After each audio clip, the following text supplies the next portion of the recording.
Okay. Hello everybody. This is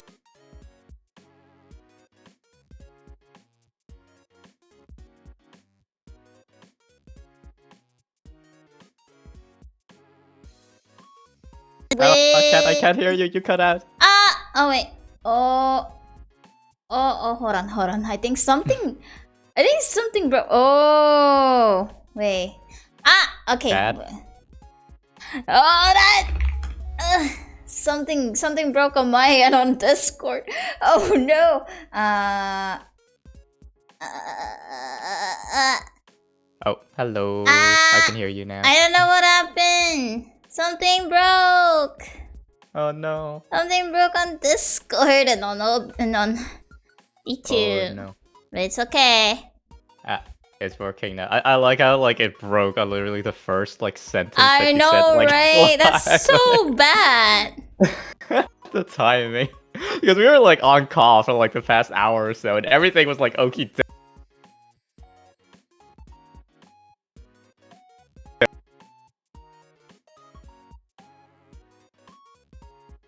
But it works now. I hear you.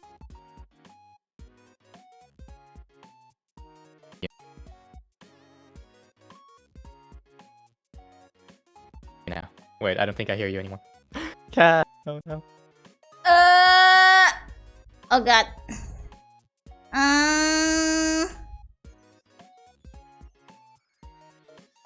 So I think VT Studio doesn't like me. Oh no. Oh, Wait, no. let me try to reconnect on Discord as well. Hello? Oh, fancy meeting you here.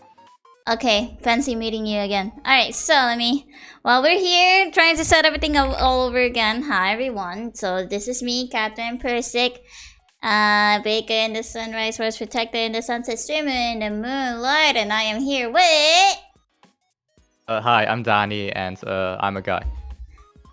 Why does everyone say that every time they come into What? my streams and they say Oh. I'm just a dude? I mean, it's true, right? I'm not, we're not capping. I am a dude. I'm just a dude, yeah. I'm just a dude. I'm just a boy, a small boy in a big world. I'm just a poor boy, nobody loves me. Scaramouche. Harbush. I don't know how the lyrics go. I need to start up the thing again, do I? Oh. It's the same as usual, yeah. Studio thing. Yeah, it's the same as usual, by the way. Okay. Let me join now. Yeah, come on in. Let's go. Yeah, we don't need to have the fancy stuff anymore. I lost all of my fancy stuff. Okay. No more table, no more glasses. No more. Oh no. It broke. The immersion. The immersion is broken. I don't have the immersion anymore. This is actually also the first time I use a VNet, so I think that's what broke it. But it's okay. But it's okay. I think everything should work out now. Yeah, I think everything should work out now. Hi everybody. We could see. Hello everybody. Hello. So before we get started, so we want to explain what's going on. So basically this is a INDO learning stream where we just learn. If you look at the thumbnail, we're just going to learn everything about Indonesia. Yay, let's go. So the origin of this collab was actually one of Donnie's posts back on Twitter, where I think it was about if you're people of color, a VTuber, show yourself and where do you come from? And apparently Donnie is Indo-Chinese, and I'm like, what? Hello. The Indo-Chinese. But wait, you didn't tell me this. Actually, I had no idea that that this collab was based on that. Yeah, that's the I think that's so cool though. Yeah, and then I was like, oh my god, we're the same. But I was I think one of the first moments that I met Kat, I think that it was oh wait, are you Indonesian perchance? Because I think you have it pretty clearly either on your Twitter bio or somewhere. It's oh dang, fellow Indonesian kinda. Because I am Indonesian but I live in the Netherlands. But Kat is Indonesian. Let's freaking go. Freaking traitor! He lived in the colonizer's country. My god. I'm sorry. They have like cheese, yo. They have cheese, and they have tulips, and they have some other stuff. Yeah, typical Dutch, okay, but, it's like, pretty base. That's pretty base on all. Cheese are my favorite things, and tulip is literally my Oshi mark. It's my freaking emoji on Twitter. It's one of my emojis. Someone in your chat. You can't say that. No, don't say that. This is not 1940s anymore. Chat, calm down, chat, calm down. But okay, now you know what else we have, Kat. Something that might be relevant because something that I know that Kat has been really excited about. We have Van Gogh. Exactly, and now we have. You guys are having the Pokemon collab right now. I'm so jealous. Wait, actually, the Pokemon collab. Are you actually going to go to the museum? Well, you know what? I think I'm gonna buy tickets right now just to rub it in your face. Like, No, you gotta send pictures of like the places I can take pictures on. You gotta send it to me, man. Yes, please. I will. Like if I go, I will. Van Gogh? No, Van Gogh, the painter, guy. Van Gogh. It's like don't worry. It's not. This is not like a These Nuts setup. Yeah, he's a really cool artist. We really like Van Gogh, and he just recently started the Pokemon collab at their museum, and everything is so cute. They have sunflowers, and they have Pikachu with the hat and everything. It's so cute. The Pikachu cute. with the hat. When you sent me that, I was like, oh my gosh, that's. I literally just sent Donnie like the pictures, and I was like, oh my god, Donnie, that's literally the only thing I said. Oh my god, Donnie, picture. I immediately like I was like yeah I know like it's so freaking cute. Like I vibe. You don't have to say more. Like that's enough. Yeah, so back to the topic of the stream. So basically, Donnie knows a few Indonesian words, but he doesn't know a lot. So I'm here to, as the Indonesian living in Indonesia. Oh, you're leaving? No, Oh, I'm that's not. No. Where are you moving? Moving to your mom's house. Okay, I'm joking. I'll stop. In the Netherlands. Oh, let's go. You Let's go. Go with me. Let's freaking go. Let's go. But yeah, so we're gonna be learning some Indonesian words and probably a few more things aside from that. So I have this really nice PowerPoint slide here. Donnie has his shown on the Discord screen share right now. I think I don't have the Discord screen share up right now. Actually, let me do that really quick. Take your time. I am doing that. I am speed running. There we go. I speed run so hard. It's already here. There we go. Let's freaking go. Yeah. We're back to the immersion. We're back to the immersion. So yeah, that's. Let me just pull up the slides on my end as well. So. So I think the first question you ask when you see the slide, you said what datang means, right? Yeah. What is selamat dating? Like, what does that mean? Selamat datang means welcome. So basically, if you were to say, welcome to blank blank, or something like that. For example, welcome to Indonesia. We say selamat datang di Indonesia. That's what we say. Selamat datang di Indonesia. Yeah. That's basically what we say. I gotta remember that. That's so cute. So if you want to say like welcome to the Netherlands, you could say selamat datang di Belanda. Belanda. Oh, you're right. Belanda. Belanda. Yeah. Okay. And that's so cute though. Like I like that. Yeah. So welcome to my Indonesian class. This is also another goal of mine. Aside from making you good at Indonesian, at least entry level good, I'm gonna try to make this at least an okay thing to look at when people want to learn Bahasa Indonesia or learn about Indonesia in general. They'd be like, oh, they can check out this stream. Okay, yeah. This like educational stream. Like we're going from like gaming to educational content. This is very different from my usual content, not gonna lie. I never do this kind of stuff. Even like on my art stream, I just draw and like talk with chat, like chilling and hang out, right? But like not going an educational route. Like I don't give them tutorials or anything. My secrets are mine. Oh, dang. I mean, Yeah. I get that though. Gotta keep like all the insider trade secrets. Yeah, or else people are gonna steal it and feed it to the AI. Not the AI. Not the AI. Oh no. I shall send this to my Indonesian literature teacher tomorrow. Oh no. It's over. Shit. Yeah. Thanks. You're gonna get graded on this PowerPoint. I just graduated university like last month. I don't need this anymore. But wait, Kat, I have a question for you already, because I know that salamat is used in like greetings as well, like salamat sore or salamat the other one. Like how does it mean? Like what does it mean there in that context? So for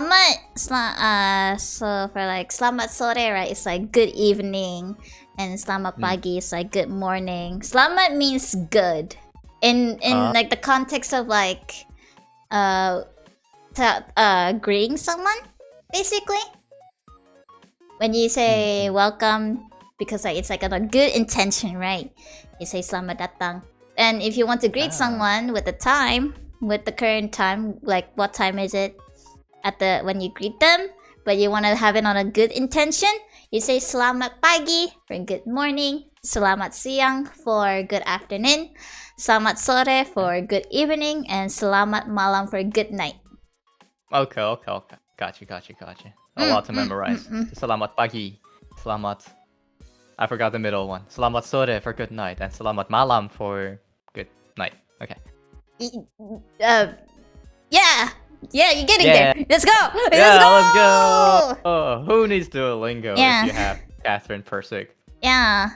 And it's also happy and happy birthday. Yeah, so basically, if you want to say happy birthday to someone, right?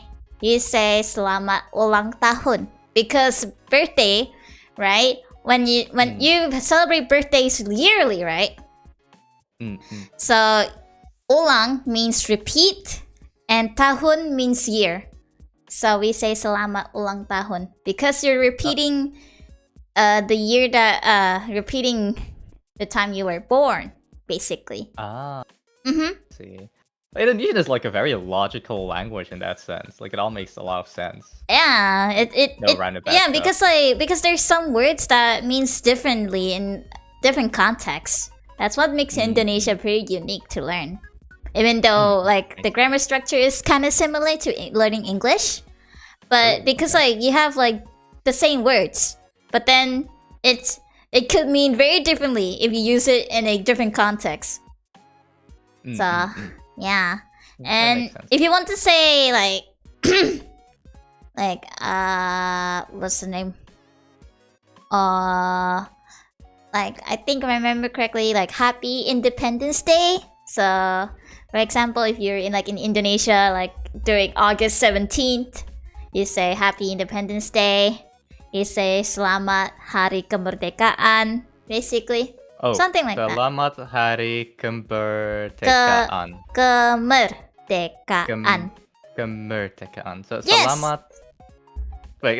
That whole thing again. Selamat Hari Kemerdekaan. Selamat Hari Kemerdekaan. Yes, that basically Happy Independence Day.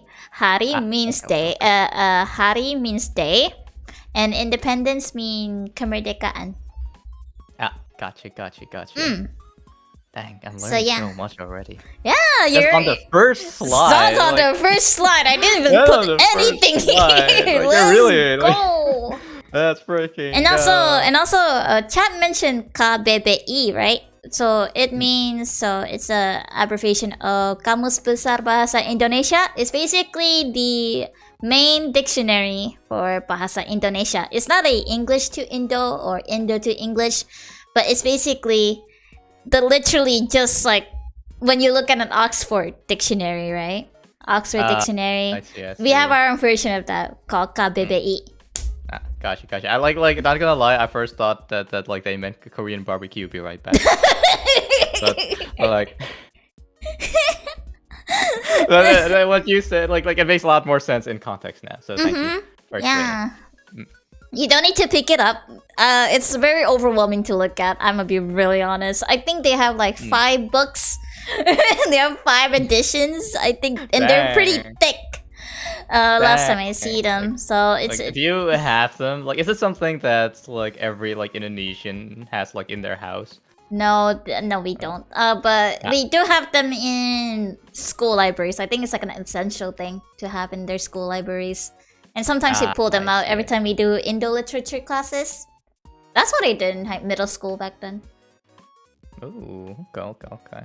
Yeah, so basically, at that point, if you want to learn Indonesia a lot deeper, you know, like how in some contexts, like some English classes, they make you buy the Oxford dictionary, and if you're learning Indonesia, you're gonna face the same thing as well, where you have to have a KBBI with you, so that you for vocabulary reasons most of the time. I see. That makes sense. That makes a lot of sense.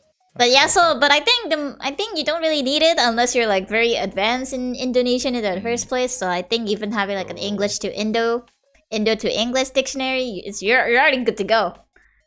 Or maybe in your case, if it makes it easier for you, like a Dutch to Indo to Dutch dictionary, I think they definitely have those lying around. Yeah, they should. 100%. There's like a very large like Indonesian how to say that like group here in the Netherlands, so I'm sure they have something like that. Yeah. But I won't need the KBBI. No, you won't have it in a very long time. You won't have it very, very long time, I'm telling you.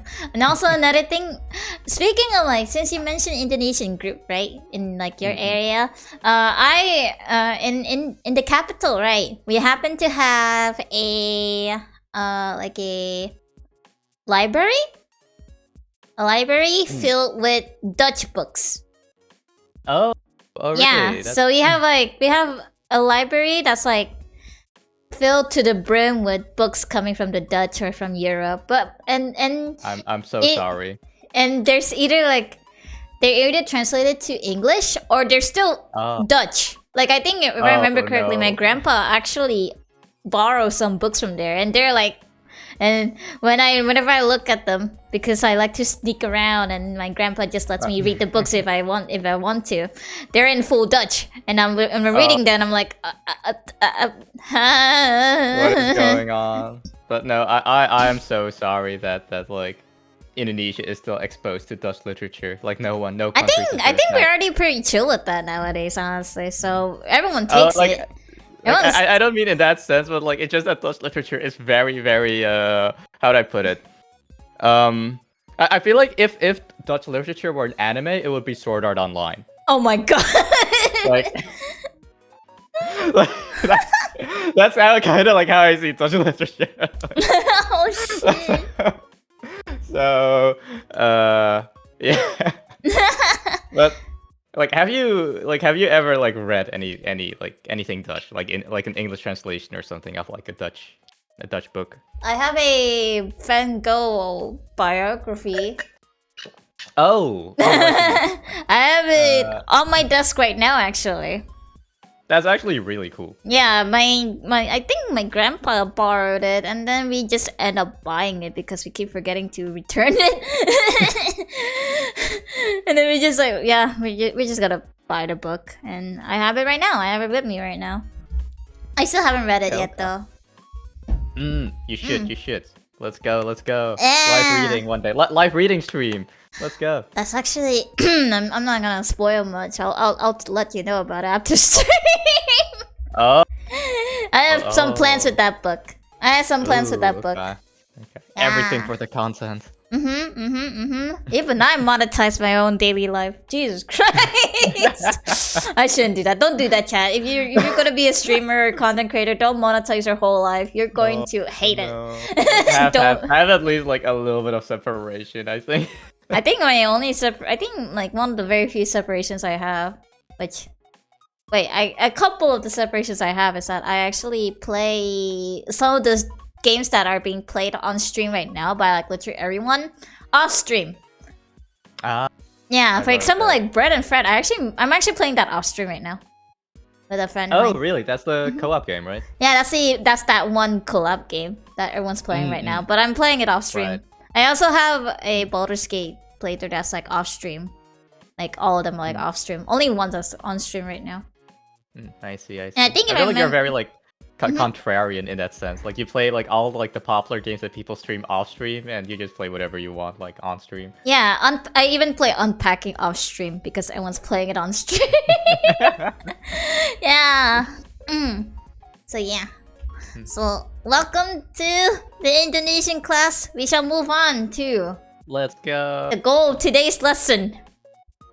Let's go. Which obviously it's to become, or it's to make friends. It's to make. Wait, what is friends in Indonesian? Teman. Teman.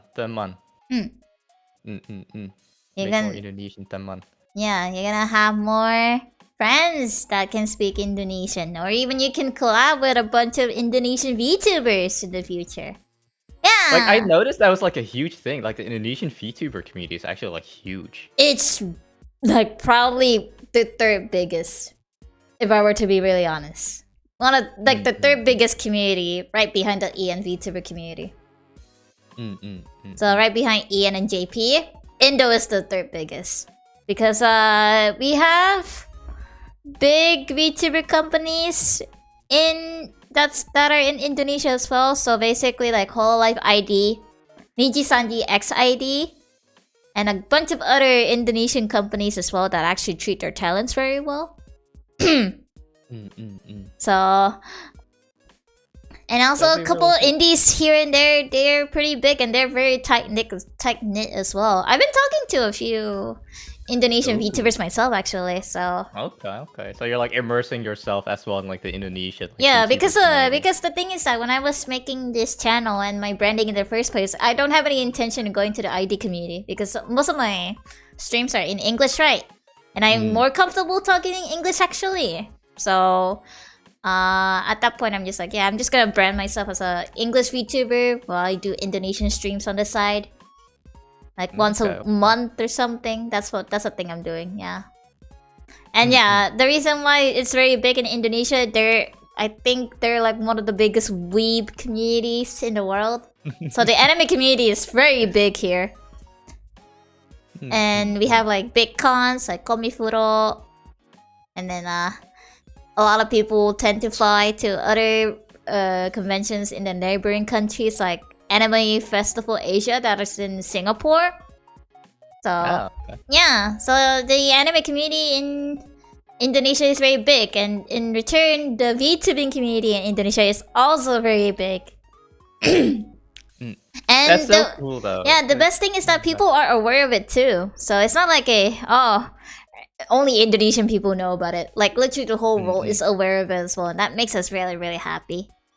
It's really cool. Like so many people who I've seen with like an ID tuber tag or like in their Twitter bio or on Twitch and stuff. Very big. And like it makes me a little bit envious because like in my country everyone are like super normies. So I can like literally count like the fellow like Dutch VTubers that I know like on one hand. Because everyone here like at least like when I grew up, anime was like not a thing at all. Like it was still like this very like I said like very like nerdy stuff that like most people like didn't even know existed. So, yeah. In that sense, I'm a little bit envious, but still like it's still like really, really cool to see like how big the Indonesian community is, VTuber community. Yeah, we're very, very big. I think I think what definitely carried it is Hololive ID for sure. It's very big here. I think like if you come across someone that knows anime, they will know like at least one person from Hololive ID, 100%. Oh, okay. Every weeb watches VTubers. Every weeb that I know watches VTubers, or at least know about them. Even like locals, because like VTubers are in Indonesia are also like booming in like Facebook and TikTok, right? Like people, like even normies know about it. So even like I think I remember when they were talking about, I think like a Indonesian girl group, right? They know about VTubers because it came across my timeline one day, and I wanted to collab with this VTuber, and they actually managed to have a music collab with the VTuber as well. That's so cool. So like pop culture, or VTubing is like part of pop culture then in Indonesia, you would say. Yeah, and then I think recently it's starting to be. I think the government is starting to become aware of it too. Like I think one of the people at the government is sponsor one of the events. Oh wow. Wow, that's crazy. That's actually so and crazy. they also have a VTuber in live TV. Yes, that is true. They have maybe the government has a VTuber? No, not the government, but in TV, like national TV. Oh, they have VTubers in there too. It's crazy. Oh my gosh, that is crazy. It is very big. I literally cannot imagine that. Like any of that. That's wow. Yeah.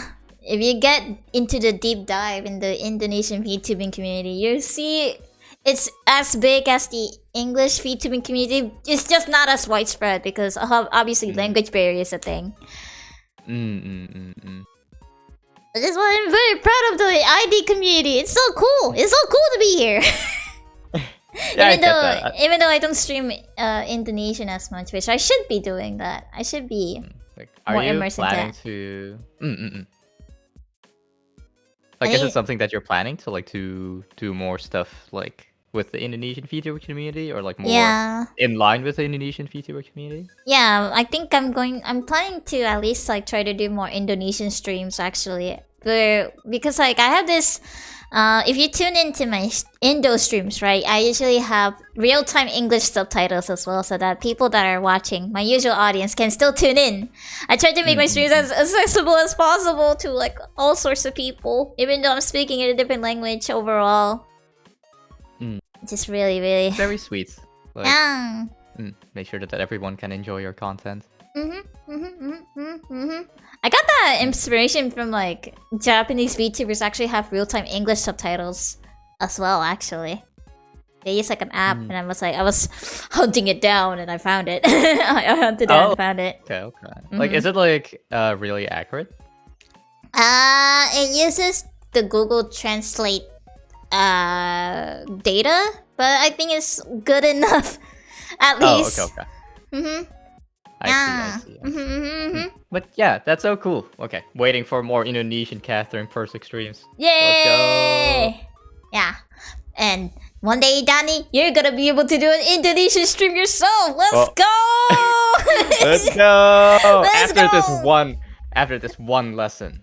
Yeah. I will do my first. So let's start with the basics. And oh my god, I forgot that this is both our models are covering the freaking text.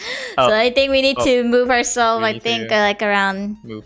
Oh, okay. Here. I follow you. Hello. Yeah, this is gonna look so stupid. All right, so we're gonna start with from the top left.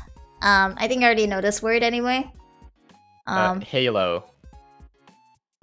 Okay. So the way to say Indonesian, the A, we go ah. Yeah. So we say it like halo. Hello. Yay! There we go. Let's go. That's actually so cute. Hello. Hello. So hello. I think if I remember correctly, your greeting was "Halli hallo" or something, right? Hello. Yeah, I learned that from the Germans. It makes no sense, but don't think too much about it. But yeah, no. Hello. Yeah, that's basically how you say it. Your first word. Let's go, Donnie. You're so good at this. No, it's because you're a good teacher. Oh my god, I'm such a good teacher. Oh, my ego is rising up. Don't feed my ego. Flex that ego. Don't feed my ego for it. No, you're the best. I'm the best. Yeah. Oh, okay. Okay. Alright. I think you already know this one as well, right? Apa kabar? Apa kabar? Yeah! So basically it means how are you? After this one slide, we're gonna try to see if we can do a basic conversation in Indonesian. No. Full Indo! Wait, I need to take notes. Oh my god! No, you know what? No. My noggin is big enough. I can remember this. Yeah. Probably, yeah. Don't count on it. But okay. Yes. Alright, so in this, so you see this, right? Good, but then like the word this time is bike. Bike is used as I'm good in the context of asking of how you're doing, asking about like how are you feeling, and if you say bike, that means you're good. I'm doing good. Yeah. Okay. Like I kind of see it already in like the one below, but like something that I've heard my mom speak with her like Indonesian friends is like someone would say apa kabar, and then my mom would say bike. Yeah, bike. Either you say bike, which is like very brief, or you could say bike saja, which means the same thing basically. So you could say this or that, or you can just say bike without the saja. What does saja mean then? Saja means just. So if you say just fine, you can say just bike saja. Bike saja. Okay. Yeah. And like in what context would you just only say bike, and when would you say bike saja? Like is one like more formal or? I don't think it really matters, honestly. The formalities. Okay, so this comes to when you're talking about formalities. You're going to. This is where this comes in. Bagaimana dengan Anda? Bagaimana dengan Anda means how about you, and Anda means you, in a very formal context. Okay. So bagaimana dengan Anda? Yeah. Oh, also one thing to take note: the NG. You don't say the G part. You don't g it out. So it's like saying ngeong. Like yeah. Now try to say dengan with that ngeong thing in mind. Dengan. Yes. Basically. Okay. So it's kind of like the English NG then. Yeah, basically, yeah. Okay. Gotcha. I know my teaching methods are very informal, but I don't have a teaching license. it gets the message across very clearly, and like it's about the results that you get, right? So I think that your teaching methods are very POC champion. I am very POC champion. I should stop talking. So yeah. But if you want to go informal, with changing Anda to something else, you could say kamu, which is KAMU. Okay. Yeah. Bagaimana dengan kamu? Yes, exactly. That's what you would say to like a friend. If you want to ask a friend or like someone you're close to, and you're like, bagaimana dengan kamu? And then I also say, baik. That's basically how the conversation would go. Okay. Would you prefer to be referred to as Anda or with kamu? This depends on the formalities, like once again. So basically, if you don't know this person at all, 100%, or you're talking with someone on the higher ranks, so like a higher occupation, so for example, you're like an employee and you're talking to your manager, or in this context as well, you're talking to someone older than you, so for example, you're talking to your grandpa or something like that, you use Anda. But if you're talking with a friend or someone you're close to, use kamu. Okay. That makes a lot of sense. Well, since you're my teacher, I'll refer to you as Anda. Oh my god. Oh, I feel so... Oh, I feel so fancy. Let me pull up... Don't get used to it. Let me pull up my... I need to pull out the BGM again. The BGM stopped for some reason. I apologize. Also, you may notice the Miku cursor. Hi. I see the Miku cursor. It's very cute. It's very cute. I know. Thank you very much. Let me just loop this. Yeah. Wait, someone in your chat says Paduka. What does that mean? Paduka. Wait, I think I need to look at this up. Paduka. Oh, it's a... It's a saying for royalty. Oh. Oh. Okay. Yeah. Okay. And also Okay, another that's- thing. So if I want to ask you like wait, how about you? So I have to say bagaimana dengan Paduka? No, don't do that. Don't do that. Don't do that to me. But I think Anda would be good enough. Okay, Or even like if you're talking to royalty, actually, beliau. Beliau. Yeah, Beliau. IAU. Beliau. Oh, Beliau. Okay. Yes. Beliau. But wait, what's the difference between Paduka and Beliau then? Like, I think Batuka is like a much more ancient word. But if you're talking with like people like either in royalty or like in a government position, like you're talking to the president all of a sudden. I don't know why you're talking to the president. I don't know. Let's go. Bagaimana dengan Beliau? Yeah. Persik. Yeah. Alright. And also you can also use beliau in a third person context as well. Oh, Basically. okay. Mm-hmm. Gotcha, So gotcha. yeah. But if you're talking with a friend, you use kamu. If you're talking with someone like a stranger or someone with like higher occupation, you use anda. And if you're talking with someone very formal, like very very high up, or in the third person context, you use beliau. Okay. Yeah. I see. Much to take in. A lot of taken. I know. I'm very sorry. No. It's okay. Learning arc. So, we're going to the top right. Dari mana Anda berasal? So basically, this means where do you come from? Dari mana means where, and berasal means from or come from in this context. Okay. Dari mana Anda berasal? So basically, so where do you come from? So if I answer this, because I'm from Indonesia, right? I say, aku berasal dari Indonesia. So, I take the berasal first. So, aku means I, right? Yes. So the subject. And then the verb, like the verb comes in, and so I take berasal.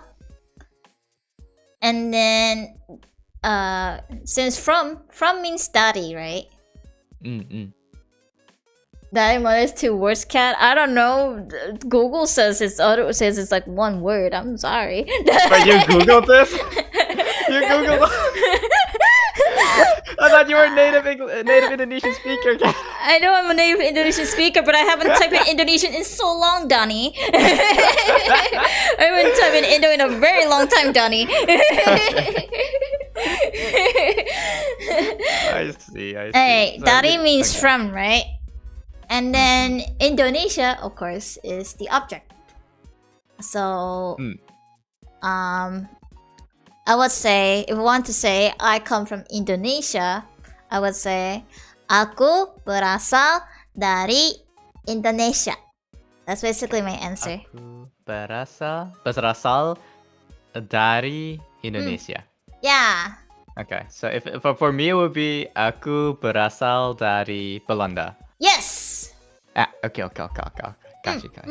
And does mana like indicate that it's a question or? The question comes from the. Oh, from the question mark. Yeah. Okay. Then what does mana? Mana means where. Oh, gotcha. Yeah. I see. Which also leads to the next one. Di mana Anda tinggal? Tinggal. Okay. Yeah, tinggal means live. In this context, it means live. Okay. So where do you Di live? mana Anda tinggal? Where do you live? So wait. Let me try this. Aku tinggal di Belanda. Yes, you got it. Right? Yeah, that's basically how you answer it. Okay. Okay, this makes a lot of sense. Okay. Okay, I'm so happy that Indonesian makes so much sense compared to like most European languages where you have to like jump through a trillion hoops to like say anything. Like, yeah, this is nice. Yeah, and then yeah, so you basically get the idea of the grammar structure here, right? It's basically very similar to English, actually. You just need to adjust a few things. And it's like only like 2-3 things that you have to adjust and you're good to go. So that's why learning Indonesian is okay on the grammar side of things. It's just hard on speaking, reading, and vocabulary. So like everything else. Basically everything else is hard. But like if you get the grammar side of things, if you understand the grammar, if you understand English well, you will understand the grammar just fine. Like the grammar structure. You'll do great. You'll do great. Okay. That's nice. Very, very nice. So, the next one is Umur berapakah Anda? So basically, I'm asking how old are you? Berapa is like how in the context of numbers. Okay. So, another way to use berapa is if I were to ask how many apples do I have in the basket? Wait, that's too many words. How many apples? Basically. I say berapa apel di sini? Basically. Berapa apel di sini? Yeah, so berapa is used in a question like in a question. It's used for if you want to question about how like numbers, basically in a nominal context. But in this case, because you're asking about age, we're gonna say umur berapakah Anda? Because even though it says how, even though it doesn't say how much, it just says how. You kinda get what I'm coming from? Yeah. But what does umur mean then? Umur means age. Oh, okay. That makes sense. And wait, but and then ka? Ka is like it's just like an extra thing. I forgot what the word for it. It's like I don't know. I forgot the word. An extra thing. A little extra thing. A +1. Like a +1. Okay. So yeah. umur berapakah Oh, it's Anda? it's a particle. It's a particle. A particle. Oh, okay. Yeah. Thank you, chat. Thank you, accent. Gotcha. Question mark. Chat's so helpful. The person in the chat right now is like, I think a literature major, I think. So. Oh, I see. That makes sense. Thank you. Yeah. Okay. So when someone asks you that, like, how would you answer? Like umur berapakah Anda? Like, how would one answer it? I would say umur saya blank blank blank. Umur saya blank blank blank. Okay, so wait. Umur saya, and then insert your age here, like the number of the age. Oh, blank as in blank. Oh, I was gotcha. And then tahun. Tahun. Yeah, so basically, if I were to say, I'm 21, right? I would say umur saya 21 tahun. Umur saya dulu 21 tahun. 21. Oh, if you got the 21.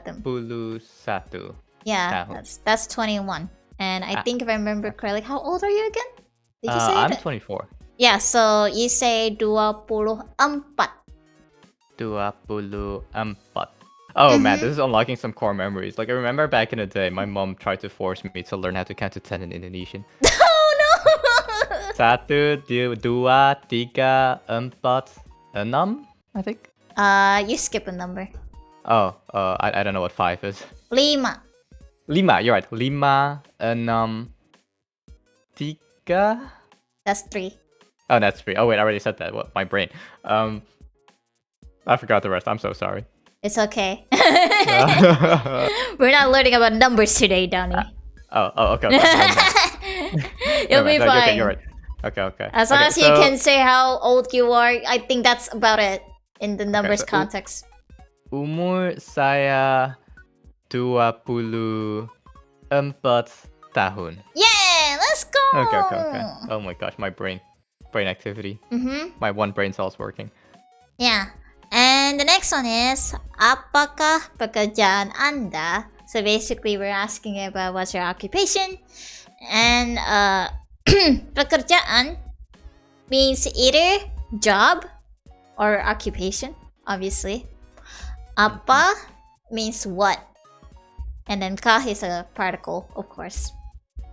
Okay. Oh. Apakah pekerjaan Anda? Okay. Yeah. So if you were to answer, at least in my case, freelancing. I'm a freelancer, right? Because Indonesia doesn't have a specific word for freelancer. We just say the English word. So I would say, if I want to say I am a freelancer, I would just say pekerjaan saya adalah freelancer. Pekerjaan saya adalah freelancer. Yes. Adalah means is. Okay. Yes. But you don't use adalah for the previous one for I am XX years old. No. Okay. Yeah. I see. Or you can just remove the adalah. You can even just say pekerjaan saya freelancer. Though it would make a lot, but it will make a lot more sense to put adalah in there. Okay. Because people in Indonesia are pretty straightforward with what they say. That even they skip a few grammar rules and people will still get it. Okay, that's actually very, very handy. It's very convenient, yeah. Okay, so wait. Adalah saya. Wait, what was? Wait. My brain. Oh, you're getting your notes mixed up. Oh no. Wait. Adalah saya. Something, another word, and then the job. Pekerjaan means. Pekerjaan. Yeah. Okay. So you say pekerjaan saya adalah, and then you insert your job. Right. Oh, that's why you said I got things mixed up. You're right. Okay. Pekerjaan saya adalah dude. Don't say that. Say something. Aren't you okay? So pick something that you would like to classify yourself as. Students. Student. So in this case, since I think in this case you're like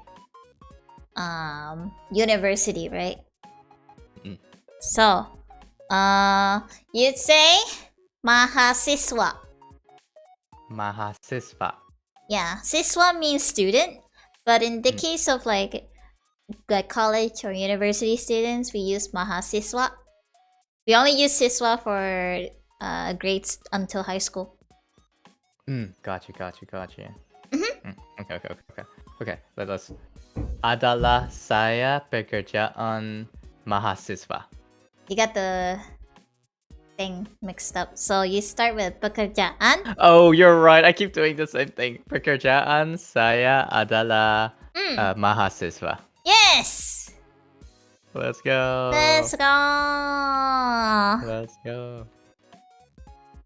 So, so here's the last one, which I think I will be asking you. It is, gimana bahasa Indonesiamu? Or if you want to go with the formal context, gimana bahasa Indonesia Anda? Because I used the mu here from kamu, right? Gotcha. So, this is me asking, how is your Indonesian going? Like, how's your Indonesian studies going, man? I decided to throw this question in because I thought it'd be pretty nice if you're like learning Indonesian, and if someone asks you how's your Indonesian, they can just say this and you know what to answer. Like right off the bat. That makes a lot of sense. I think it's a good thing to add. So gimana bahasa Indonesiamu or Indonesianda? Okay. And like, how would you like reply to this? Like, oh, my Indonesian suck. If you want to say my Indonesian is okay, like at least like basic or like not that good, I would say bahasa Indonesiaku bahasa Indonesiaku agak sedikit. Agak is kind of or pretty much. Sedikit means little. Okay, pretty much little. Okay. Agak sedikit. So bahasa Indonesiaku agak sedikit. Yes. Okay. That's basically. You got the basics done. Let's go. It's because I have the best teacher. Wow, oh my god, you're making me blush. No, okay. You are. Wait, what's the word for it again? Belly yao. Yeah. Belly yao. Yeah. Okay. So, before I move on to the next slide, where it's just a bunch of vocabularies, I'm gonna be really honest. I think it's like there's a couple more phrases, but I think the next slide after that is just a bunch of vocab. This one, I will be doing a quick conversation with you. I think you have some notes jotted down, right? I have it in my noggin. Yeah. It's okay. I'm not swapping the slides or anything. You can just look at. Please. You can just look at this. You should be fine. I think so. I think you should be fine. If I have the slides, I should be fine. Without the slides, I will be very lost. I think. Yeah, you'll be very lost. Actually, I'll probably just send the slides to you after stream, actually, so you can look back at this. That would be very handy, actually. This is like uni all over again, where I skip going to class and I just look at the slides after. That's what I do, like, speaking of like uni and like slides, that's why I actually, because I have economic classes, right? Because, you know, you're still doing business stuff when you're like in the animation side of things. You still need to know how to do business. I just like go join the Zoom meeting and just kind of was like half asleep and just play like a video game while I'm listening to the teacher, and I just look at the slides at the end of the day. It's okay. I'm having an open book exam. I'm good. Yeah, exactly. Easy clap. It's easy. I'm gonna be good. I'm okay. Like, what's more important, like attending class or sleeping in for like a couple hours more? Like, I think the answer is very easy. Yeah, the thing is that the reason why I don't skip my classes is because they actually record record attendance. So if I do actually skip class, it's recorded, and if I skip 3 times throughout the whole semester, I'll get kicked out. Dang, that's so strict. Oh my gosh. It's strict, but I mean, it's easy to get into classes anyway, and I can just turn on my webcam, and I have to turn it on, and I only need to turn it on at the end of class, so I don't have to turn on the whole class either. Oh, okay. So you can like set an alarm like for the end of class and just take a nap. Yeah, but if the class is really boring, I just take naps. Yeah. It's fine. It's fine. No one can yell at me. I'm at my house. Who's gonna yell at me? My dad's out at work. There's no one to yell at me. Except the neighbors for being really loud in the middle of the night, which is almost every day, and I'm very surprised we haven't got a noise complaint yet. That's true, because you do tend to stream like a little bit later. So so like around this time, everyone's asleep. So, which is exactly midnight right now. Actually, it's exactly midnight right now. Oh right. Oh, we've been going at it for an hour already. We're on the second slide. Let's go. We're still on the second slide. Yeah. Let's go. So Okay. Okay. So you wanted to start a conversation, right? Yeah, so I'm basically just going to give you a good idea of what I'm going to say. So I'm going to say this, and then this, and then I'm going to say this once you ask this. Okay, and that's about it. Okay. Okay, so I'm going to start in 3, 2, 1. Halo. Halo. Apa kabar? Baik-baik saja. Bagaimana dengan pedaku? Baik-baik saja. Baik. Hey, that's pretty good. Thank you. Again, it's because I have the best teacher ever. Very that was very smooth. You were talking very smoothly the whole time. Like there's like obviously we obviously like it's like you like it sounded like you're still learning, but like the accent is like almost gone actually. Because like thank you. Yeah. So basically like even locals will understand what you're trying to say. Ooh, okay, that's good. It's maybe because Dutch is okay. It's not super similar to the Indonesian accent, but it's like closer than English is to Indonesian. I feel it's a lot closer. Yeah, I've heard people that were like talking, like trying to say Indonesian words, but they have like the biggest accent ever, and I'm just sitting there like, you're trying your best. You got this. But I think it's cute though in a way. Like for example, when people try to speak Dutch, like when they're native English speakers, they say all the words like very softly because like English is a very soft language and like Dutch is a very harsh language, so they just sound very cute trying to speak Dutch. And like I wonder if that's like similar in Indonesian as well. Yeah, we have this thing called dialects as well, actually. Ooh. We have dialects, and as well we have completely different languages. Like I think you could say we have local language in the terms of like by region in the country. So there's Javanese, Sundanese, Batakese. There's a lot of languages. I think like there's over 1,000 or something. Dang, that's crazy. Like wait, does like each island have like its own language or like its own dialect? Each region they have their own dialect. Yeah. I see. And wow. I'm noticing something's going on my OBS. I'm checking what's going on. Take your time.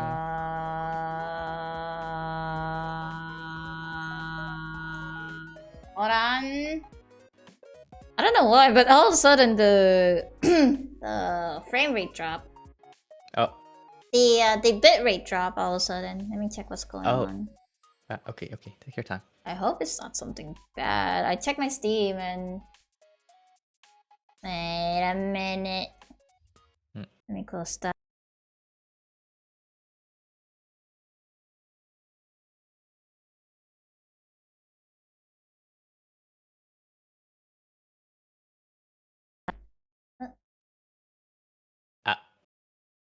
Hello?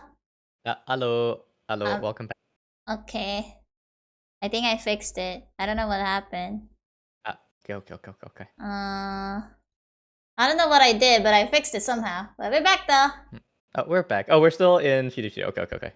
Yeah. We're back. Now we're back. I don't know what happened, but I had to reconnect. But it's okay though. It was not as disastrous as last time.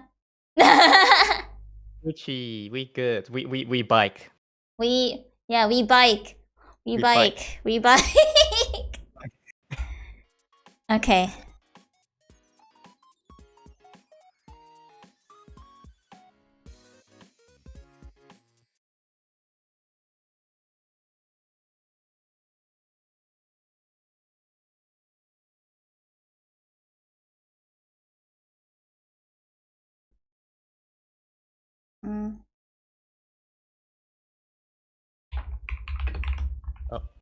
I don't know what happened. I don't know what just happened. The Discord poop. I think my internet farted.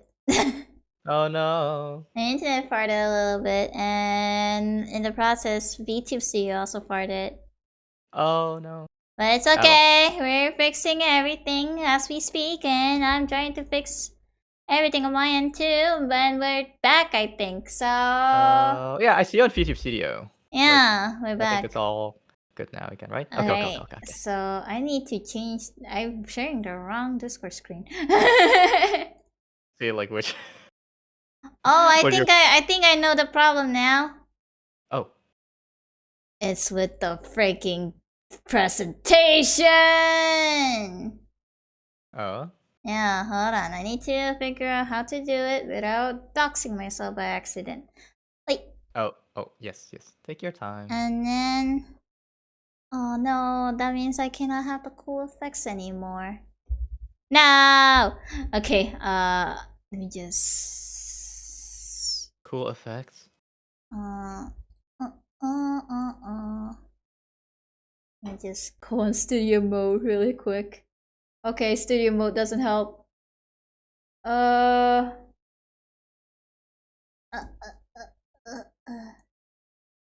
we go. We gotta do it like this. We gotta DIY the heck out of this. You got this, Cat. Pro streamer, pro teacher, pro streamer. Yes, there we go. I got it. Oh, I cannot full screen on this. Or else it'll break. Or else things will break. I see. Yeah. To be fair, Canva is, I don't know why, but it eats so much CPU. Like every time I have like OBS open and Canva on my own old laptop, at least, it would like lag the heck out of Canva. And I think it broke again. But this could work too.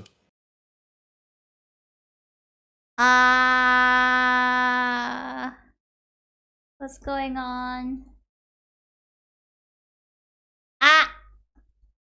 There you go. Am I back? Wait, what was Mahasiswa again? I remember that was the word. Mahasiswa means university student. Right. Gotcha. I think something else was screwing up on my cables. I need to check on that later. But it's okay though. Okay. Valorant crosshairs. I'm sorry. That's like the first thing that like my eyes went there. God damn it.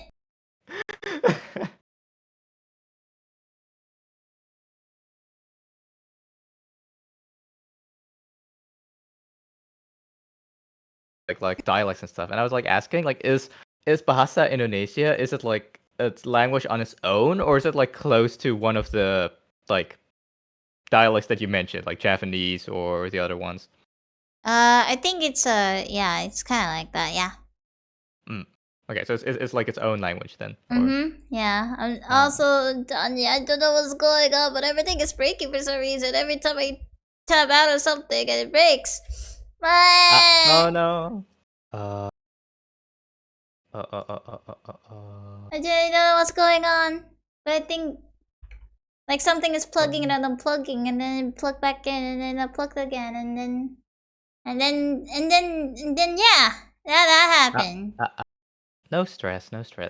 I'll take it easy. Okay. Yeah. I think it's something involved with my mic too, so that's even worse. I'm gonna scream, bro. I need to...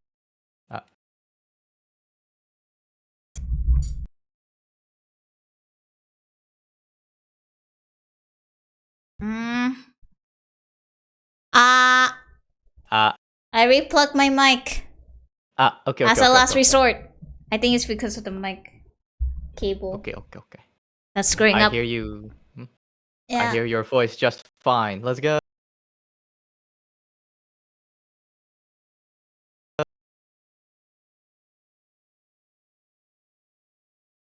Check it out.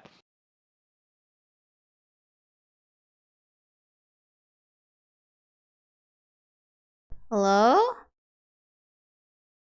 Okay, this is not good.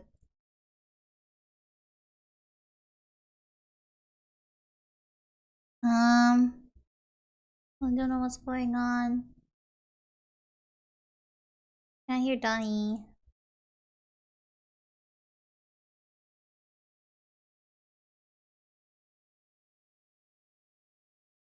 Hello? Wait. Hello? Oh god.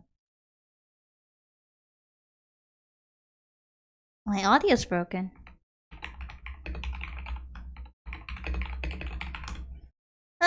Hold on, chat. I'm trying to fix everything.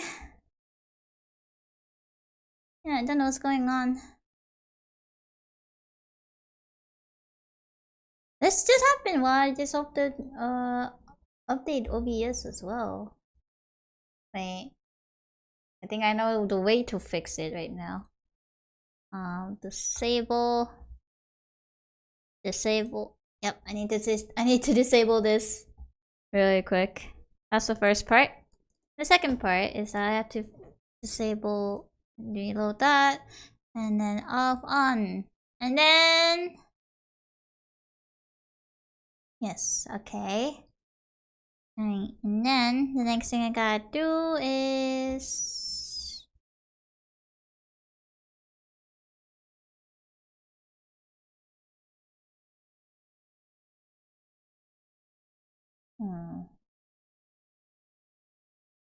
I need to reconnect on Discord as well. There we go. Should work after this. I think restarting Discord must be the way to do it. I almost called the wrong person. Hello? Donnie? Okay, I think I fixed everything now. Thank you for the self-care check, by the way, Donnie. I appreciate it. Yeah, thank you so much. Thank you for being patient. But yeah, there's a little bit scuffed. We're gonna go with this for now.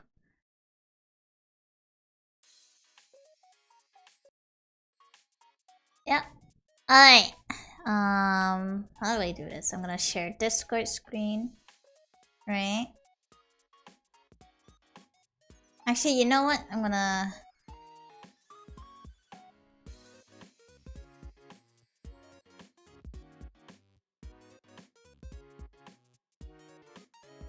Let's see. I think it's definitely the Discord... Yeah, scenes, yeah. But it's okay.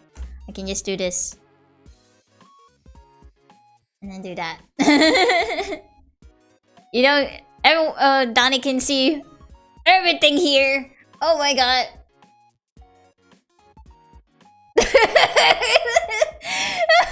We don't talk about this. So for context, chat, I have a screen. I have a bookmark where I just have Valorant crosshairs listed. I think wait, hold on. I need to fix that. I need to fix one more thing, which apparently chat cannot hear you, but it's okay. Don't worry. I'll fix that really quick with this. Okay. There we go. Now people can hear you now. Hello. There we go. Like, nice. So. Mm-hmm. You're used to Katheryne's beautiful voice. Now I ruin it with my voice. Hello. Oh no. Also, I think with this layout, I think we can move to the side now. Okay. Where's my... Yeah, like in there. Yeah. There you go. Let's go. We fixed everything. We fixed the easy clap. Let's go to the next slide. If we move down like so, this looks so scuffed. Like this. Alright. If it works, it works. Yeah. So, if you want to say you don't understand in any context, I don't understand this. I don't understand that. I don't understand what you're trying to say. I don't understand what you're thinking. Or, I don't understand why you're doing this. You say, saya tidak mengerti. Saya, in this context, is actually means aku, or like me, I, me, basically. So, saya is a formal context. The way to say it formally is saya. Okay. So, aku is like the informal way of saying I. Yeah. I see. And then, yeah, so you want to say, I don't understand. Don't is tidak. Mengerti is understand. So, saya tidak mengerti. Saya tidak mengerti. Yeah. Saya tidak mengerti. Saya tidak mengerti. I think like if you had like a quiz or whatever planned like at the end, that's just like the main sentence I'm gonna memorize. Saya tidak mengerti. Saya tidak mengerti. Saya tidak mengerti. Like out of everything you've taught me, like this is like the thing that I like hold like closest. Saya tidak mengerti. Okay. Okay. And if you want to say, can you speak a lot slower? Speaks more slowly. And like if I'm talking Indonesian all of a sudden and I speak really fast like Rap God, and you want to say, oh my god, that is too overwhelming for me, please speak slower. Just say tolong, which is in this context is please. Bicara, which is means speak. And sedikit, pelan. So basically this means a little more slower. Okay.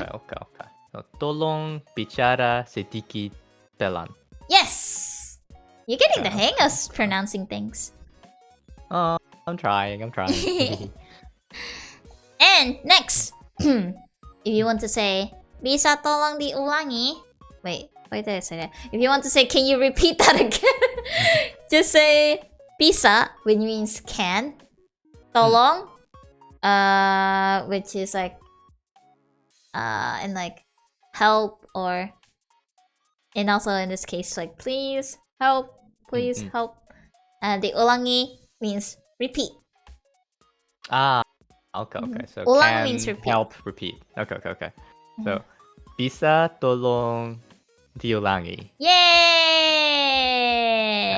And there's also these two contexts as well. Tolong actually means help. But in some contexts, you can just say, if you want to say please, blah blah blah blah blah, you say tolong. Or you can also say mohon. Mohon is a lot more formal, I'd say. Yeah. Okay. The tolong mohon. Can you like combine the two to say like help please? No. We don't do that. Okay. Tolong mohon. Tolong mohon just basically means help. like kind of funny. But, yeah. Okay. I feel like I like identify with the word tolong because I feel like that's my constant state of being always. So I'm gonna make that my new Discord status actually. Tolong. Tolong tohon. Wait, what does that mean? Tolong tohon. Tolong tohon? I don't think that means anything. Oh, okay. You just made up that word. I'm sorry. I'm sorry for making stuff up. Okay, you know what? Here. Tolong. There we go. Done. Okay, thank you.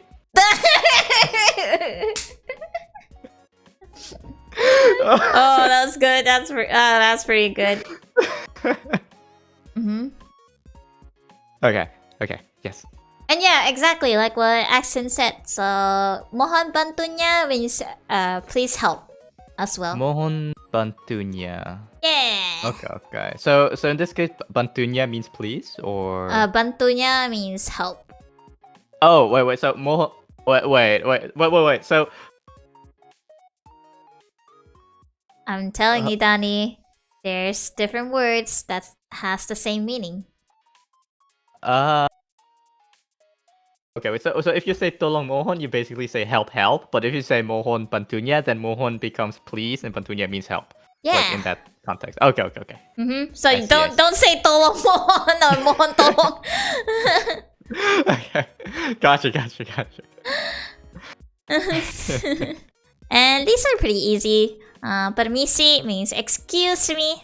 Permisi is just a phrase in a word. Permisi. Yeah, permisi, excuse me, sumimasen. Something like that. Sumimasen. Okay. Yeah. I mean, it makes sense because it kind of looks like the English word permission. So, like, in that sense, it's kind of related. Yeah. Permisi. And then maaf means sorry. I'm sorry. Maaf. Katheryne, maaf for butchering your language. It's okay. And if you want to say, please forgive me, you say, maafkan saya. Or maafkan aku. Maafkan saya, maafkan aku. Oh, right, because, okay, gotcha. Yeah. And then, if you want to say thank you, you say terima kasih. I know that one. Let's go. That. You know a word. Oh my God. You know that. I've known that my entire life. Let's go. But I think that's the only non-food related term that I know besides apa kabar. So. Oh my freaking God. God damn it, Donnie. And then you want to say sama-sama. If you want to say you're welcome. Sama-sama. Yes. Oh, that's cute. I like how like Indonesian has like these words that you like repeat. I think that's very cute. It's to exaggerate sometimes, but it also makes to get the point across a lot easier as well. So if you say sama, it just means same. It just means same. Oh, okay. But if you say sama-sama, it's a completely different meaning. Okay, I have to like. Okay, that's something I have to get used to. But it makes sense. Yeah. And then, sampai jumpa means see you later. Oh. Sampai jumpa, alligator. Yeah. Okay. Sampai jumpa. Yes, exactly. Right, next slide. These are all vocab or okay. nouns. Okay. There are some words here that are like unlocking like core memories in me again, but like I'll mention them to you like as we go through them. Okay, so this is kecil means small. Besar means big. Besar. You know, whenever I go to like my favorite Indonesian like restaurant, they have ayam. What was it called again? Like chicken noodle soup. So ayam. Nasi ayam. No, bakmi ayam. Bakmi ayam. And like because their portions are small, I always like the one thing I learned, or the one word how I learned besar, or how I remember besar is like I would always ask for like hey, can I have a bakmi ayam besar? Yeah. They also have that kind of thing too, because like people tend to ask for bigger portions as well sometimes. So we also say bakmi ayam besar. Mi ayam as well. Oh, mi ayam is so good. Mi ayam is basically like kind of like bakmi ayam, but I think it's without the broth that they provide with. Really? But isn't the bakmi, like the mi in bakmi, isn't that like the same kind of mi, or? It's the same kind of mi, yeah. Okay. Gotcha. Also, one thing about kecil is don't you say kecil as well for like referring to children and stuff? We say anak. Anak or anak kecil, basically. Anak kecil. It's like my core memory, because like I remember whenever I visited family in Indonesia, I was like still a child, so everyone would refer to me as kecil or anak kecil or one of the two. It's also a new term that people have been using more recently to refer to children. Bocil, yes, exactly. Hi, Kala. Bocil. Hi, Kala is a Velo ID VTuber, by the way. Oh, hello. Yeah. I am teaching Donnie bahasa Indonesia. Yes, I have the best teacher. Ya. Dia udah mulai bagus nih. Udah keren dia nih. udah mulai pinter dia. So I just told them that you're starting to get good. Donnie is from the Netherlands, yeah. Yes. Dari Belanda dia. Belanda. Dari Belanda. You really gotta send me these slides at some point, because like I know there are like certain phrases that I could use in this context, but I forgot them already. Iya. Tapi Dani itu orang Chinese Indo. I also told them that you're Indo-Chinese. So that's one of the core reasons we have this stream. Let's go. Indo-Chinese gang. Let's go. Yeah. So yeah, I'm just teaching him some phrases right now. Some vocab real quick. So yeah, we got Kichil, Basa, small, big. Yeah, and then you got... This is one of the words that I'm very scared to teach you. Don't. It sounds like I could apply this to a very specific scenario in my head. Pendek means short. You say pendek.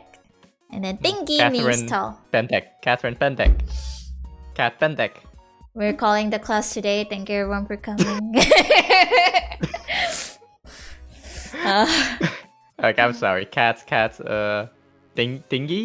Tingy. Okay, yeah. That is so acceptable. Oh my god. Cat Tingy Bizarre. I'm big! Big.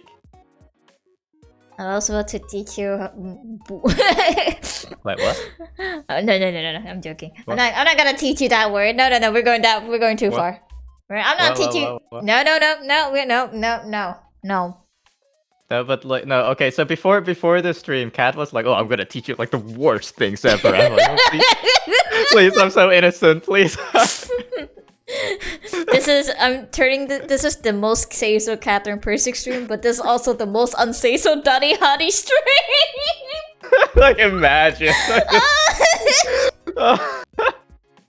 I'm really glad that you think I am say so though, because I feel like you're like the only person who thinks that. And because I tune into your mixing streams most of the time. I tune into your solo streams most of the time, where you're like very chill and everything. Yeah, but like I never had the idea that you were like very off the cuff, like on your streams either. So I still have to like see that side of you as well. Bro, I literally talk about my boobs being flat because everyone thinks I'm flat. Like almost in every context, I'm saying we're like, oh, my chest is average, my height is average, and then people were like, no, and yeah, your boobs are small, you're flat chested, and you're short, and I just say, fuck you.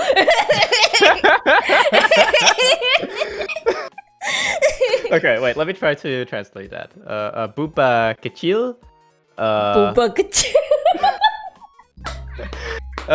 I don't know how to say height. What is height in Indonesian? Height is we also say tinggi. Berapa tinggimu? So basically saying, what's your height? Berapa tinggimu?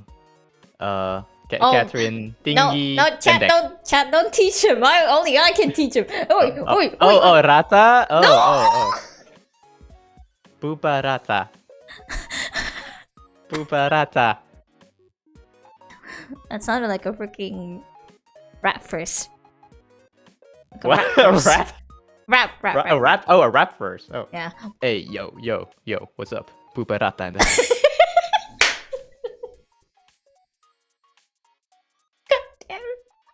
Sorry. It's okay, I'm laughing. No, I say so. I promise. I'm say so. I'm gonna freaking kill you. What? No, please. I was okay. No, listen. I was a younger man. Okay, I was a younger man back then when I said that. I've since learned from my past mistakes. Yeah. And you no longer say buparata.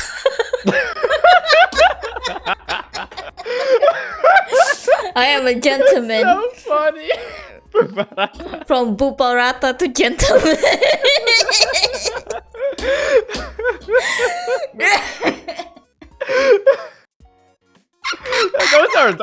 Those are some rap verses. Like, sheesh, there's getting some fire out there. Hey, yo, we're going from Buba Rata to Gentleman.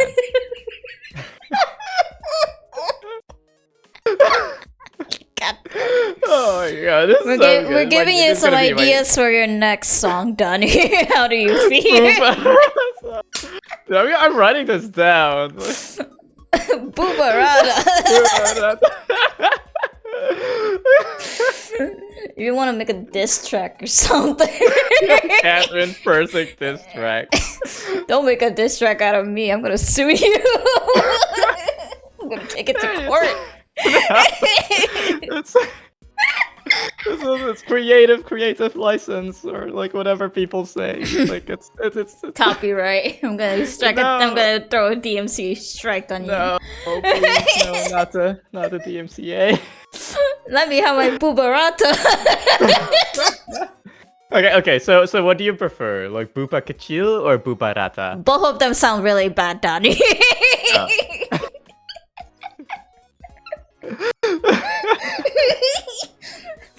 I want buba besar.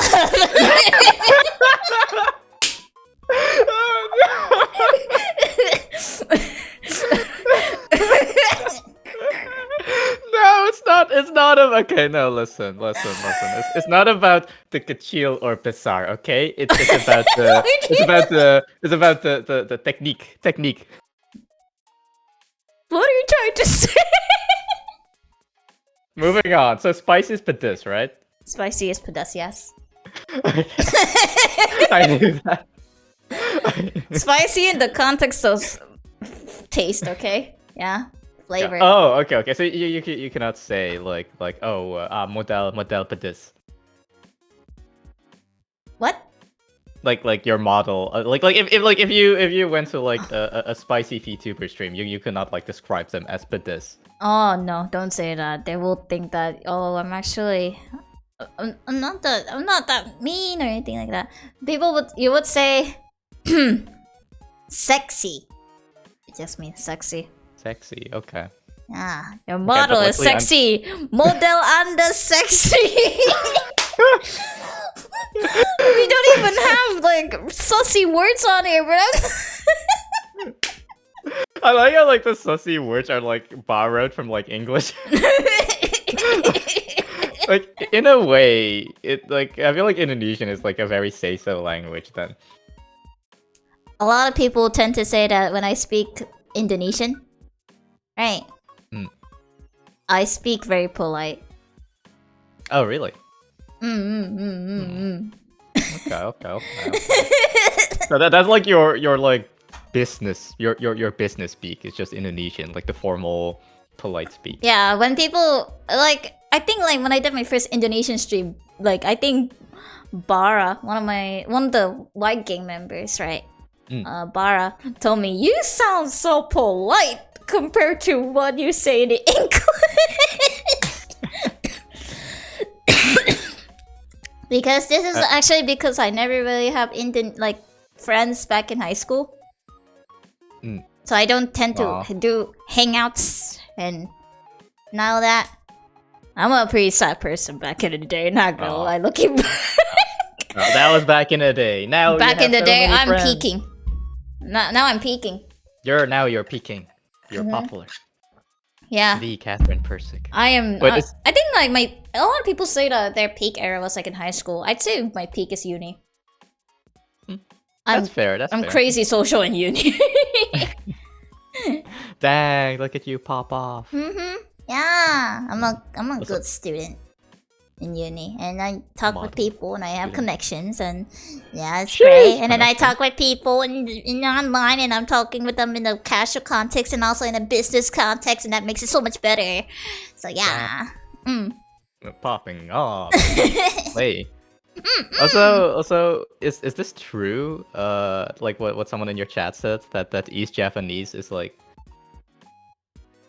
Yeah.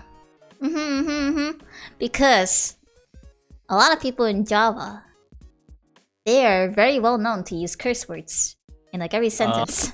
I see. But I don't really speak East Java because me and my family, we don't really use dialect when we speak to each other. We actually speak with the proper Indonesian, so basically the official language. Okay. We speak with the official language because I have mixed region as well. So I did say I'm Chinese Indo as well. So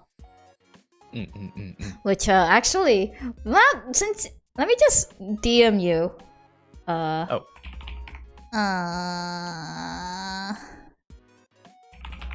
What heritage I am. There we go. So don't say it on stream. Don't say it on the stream. Gotcha. Yes. Gotcha. Yeah. I think I'll have to ask my mom about this because like this seems very familiar to me. Like I have to ask my mom if like, oh no! Oh no! Please don't tell me we're cousins. Oh no! My long lost cousin Katheryne. Oh my gosh! Oh my god! We're cousins by crazy. Like I don't know because our grandparents are related. Oh. That'll be really funny if we happen to be cousins. If we happen to be distant cousins, I will actually freaking scream, bro. Imagine, though, that would be so hilarious. That'll be really funny, not gonna lie. I will, like, because the thing is, like, my family is, like, huge on, like, the Indonesian side. Like, that's, like, so, like, a huge family there. So, if it were the case, like, if you were, like, by some chance, like, somewhere, like, you know, if we shared, like, a family tree, I would be like, oh, wow. Oh, okay. Fuck. I'm related with this idiot? Oh my god.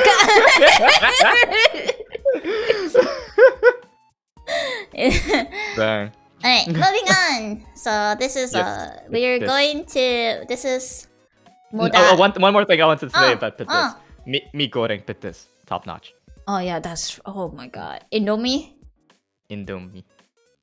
A reunited with my cousin from VTubing is a banger. Oh god, that would be really funny if that was the case. Oh my god. They should write like a light novel. Like that's like a light novel title. I met with this VTuber from the Netherlands. Apparently he's also Indonesian. So and then we found out about our heritage and we were like, wait a minute, this sounds familiar. And then we revealed our last names. Okay! Oh, that'd be very freaking hilarious if that was the case, though. God. I doubt, though. I'm like legit gonna like ask my mom about this because like it looks very familiar. So I'll really have to ask like my parents. But okay, yes. Then moving on. Muda, young, tua, old. In the context of like grandpa. Katheryne tua. Danny tua. No, cat tua. You're the teacher, cat tua. You're freaking older than me. Shut up. Okay, no, listen. It's not about how old you are, like in that sense. It's about like how like what your standing is compared to others, and your standing is higher than me since you're the teacher. So, cat tua. Easy clap. Freaking hell! Moving on, because I don't want to. Wait, sorry. What is seppu? I need to look this up real quick. Seppu. I like how you're like googling like everything in your own language. Seppu artinya in Indo. Old man. I'm sharing my whole screen to Donnie because like the Windows screen share, if I share it to Opera, it's broken. I found a problem. I don't know why Discord does that, but I'm gonna try to figure it out. But yeah, this big stinky. That's how I can see like the Valorant crosshairs. I'm seeing like all the secrets here, like all like the behind the scenes Katheryne Persik. This is a very old profile picture. This is like pre-VTubing. Oh, sheesh. Yeah, but my character looks the same, yeah. My character looks the same, right? This one very similar, yeah. Yeah. Like, yes, like the orange theme. Yeah. Alright, next. Asin. Salty in the terms of flavor. So if you're trying to, you cannot say. Oh yeah. You don't say salty in the terms of you're freaking raging, bro. Freaking loser. So you cannot say like leak the mini asin. No. Okay. You say asin in terms of like food. So if you want to say this fish is salty, for example. I know that. Wait. Let me say ikan asin. Yes. Let's go. Salty fish. I used to really like ikan asin actually, like as a kid. I think it's because like at the time my taste buds were all over the place and I really like extreme flavors. So I would, you. but then like as I get older, I actually got to hate ikan asin. I don't even like ikan asin anymore. It's like too salty. It's too salty for me, man. So the moment there's ikan asin on the table, I was like, yeah, and then cook myself an egg. Like usually, when I get ikan asin, I cook like a boatload of rice with it because it's too salty for me too. So usually I take like one bite of ikan like after like the fish, and then I eat like 3 like spoons of rice with it. I know, right? Oh god. A lot of people. Oh, also. Oh yeah, sorry. Yeah. And I'll save this question for like the next word. Yeah. So I also tried to do the same thing where I try to eat ikan asin with a buttload of rice, but it didn't work out. I still taste the freaking ikan asin. I'm like, nope, that's it. I am not touching that thing ever again. Wait, do you feel like your taste buds are like more sensitive, like in general, like even beyond like salty flavors? I think it's just I just got older and my taste buds have been a little bit more cultured. Oh, that's how I see it. That's how I see it. Cultured taste buds. Cultured taste buds, or maybe my body just really changed in terms of what they like. They get a little bit more pickier in terms of flavor, but I think it's getting less pickier with like the food I eat, because I used to be very picky as a kid. When I was very young, I was very picky with food. Like I would not touch sayur asam, which is basically sour veggies, sour soup. Yeah, I would never touch that. But nowadays, I just like, I'll take it. I'll eat it. I just eat whatever I want, and I'll take it. But like anything that's like extreme in like one side of flavor, so if it's like too sweet or too salty, I would not eat that. As like in this context, I would never eat white chocolate or milk chocolate like ever, because they're too sweet for me now. I used to be able to handle white milk chocolate. I cannot handle white chocolate my whole life, but milk chocolate I can handle it back then. But nowadays I just have to eat, at least in terms of like what chocolate percentage, 80% dark chocolate. That's like the least I would eat. I get that. Yeah, personal flavor. I'm a big like dark chocolate fan as well, so I completely agree with you on that. Although like I like my tongue isn't so sensitive to sweet that like I can't eat white chocolate anymore. I just don't prefer it. But I do have the same thing though. For me, I can't eat candy anymore. Like, you know, those like gummy bears or like those like really sweet candy that you used to eat as a kid. Like I just don't like it anymore. Like I don't know if it's like also part, as you mentioned, of like the outgrowing it. Yeah, I think it's just outgrowing your taste buds at that point. But speaking of, since we're talking about sweet means manis in Indonesian. Manis. So if you can also use manis in like an endearing way. Like if you want to compliment someone, you just go like, "Oh, you're so sweet" or something like that. You could say, "Kamu manis." Kamu manis. Sometimes. Yeah. Something like that, basically. That's cute though. Like I gotta remember that like manis is like then the only one that you can like describe like something with that is not like flavor. Okay. Yeah. But like I also wanted to ask, because I really like ketchup. Which ketchup do you prefer? Do you prefer ketchup asin or ketchup manis? Ketchup. It really depends on where you use it on, though. That makes sense. Yeah, I don't really have ketchup manis alone, but like I see myself use ketchup manis, but in a way you add chili pepper, like chili pepper on it as well. So it's like ketchup asin, but ketchup manis pedas. That's like spicy ketchup manis, yeah. Spicy ketchup manis. And then for ketchup asin, I think I only use it when it comes to like fried rice. And I just speaking of soy, I actually learned this recipe the other day. Basically, it's soy garlic pasta. Soy garlic pasta. Yeah, soy garlic pasta. You basically Wait, hold on. Like my brain just had to like comprehend that combination of words. Soy with pasta.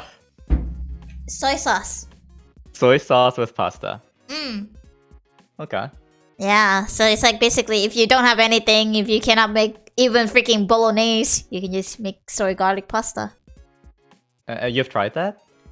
I haven't. I think I might cook it tonight, actually. Ooh. You gotta let me know how that is. Like I'm like at first I was like, what the frick is this? Like apologize to every Italian, you know. But like on second thought, like This could be pretty good if you don't have anything at all. Yeah. Mm-hmm. Like it Could be But I think at that interesting. point, won't it just become like me? Like but me, kind of? Yeah. If you think about it, yeah. If you think about it, yeah. But like, I mean, Just don't think about it. don't. Everyone doesn't have noodles, but a lot of people have pasta. So you know. Yeah. And then sour, asam. Asam. Don't mistake asam and asin. They do sound similar, but they mean very differently. It's my least favorite flavor profile. I don't like sour. Yeah, Asam.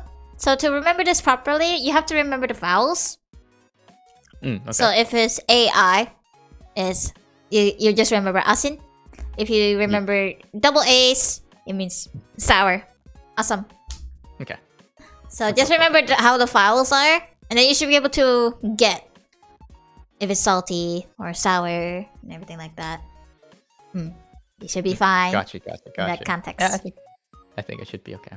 Like, do you use asam also only in a like flavor context, or can you use it for like? It's in a flavor context, yes. Okay. Yeah. Alright. Next slide. This is where the slang comes in. We're going into the slang territory. We're going into the slang area. Basically, Let's go. I mentioned this to you already. Kamu, anda, and aku, saya, which you, me. And then, here comes the slangs. Lu, which just means you. Don't use this. Only use this when you're talking with friends. Do not use it for anything else. If you say this in front of your teacher, you'll get a slap in the face. Oh, dang, that's bad. This is extremely informal. Same case with gue. Gue. Yeah. Don't use these words with your friends only. Don't even use it on your parents. I don't think they're like that. They Okay, won't like it. I'm gonna test this with my mom and see if I get like slapped or not. Like I'm kind of curious now, like how severe like the informality of it is. You know, like with like this is something I noticed with Indonesians. They're very serious when it comes to respecting your elders and respecting your seniors. They're very serious about it. Like kind of like how Japanese are pretty serious about it too. So if you use these two words, you'll definitely get a slap in the face. Okay. Do not do it. Don't do it. Okay. I'll do my own field research. Oh my god. I'm sorry. I'm just very curious about it. Alright, here's our first slang. Labay, which means over the top.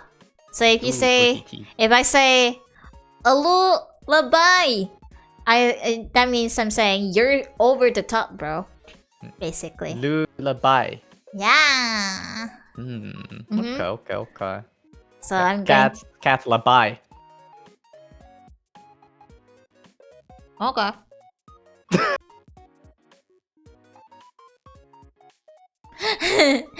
Like, in what context would you say this? Like, if someone goes too far, or... Yeah. Or you're over-exaggerating, or you're overreacting most of the time. And someone's overreacting with something, and then you just say, lullaby. Lebay banget. Lullaby. Okay. Banget, in this one, banget means very. So if you say, banget. You're so over the top. That means... Lullaby banget. Yes! Okay. And then, Jomblo means single. Why did you add this to the slides? This is a slang. This is also a slang. I think the other way to say single is lanjang. Lanjang. But that's like in a formal context, you put that word in your ID card. If you're like, if you're registering for Indonesian ID card, but you're not married, you just say lanjang.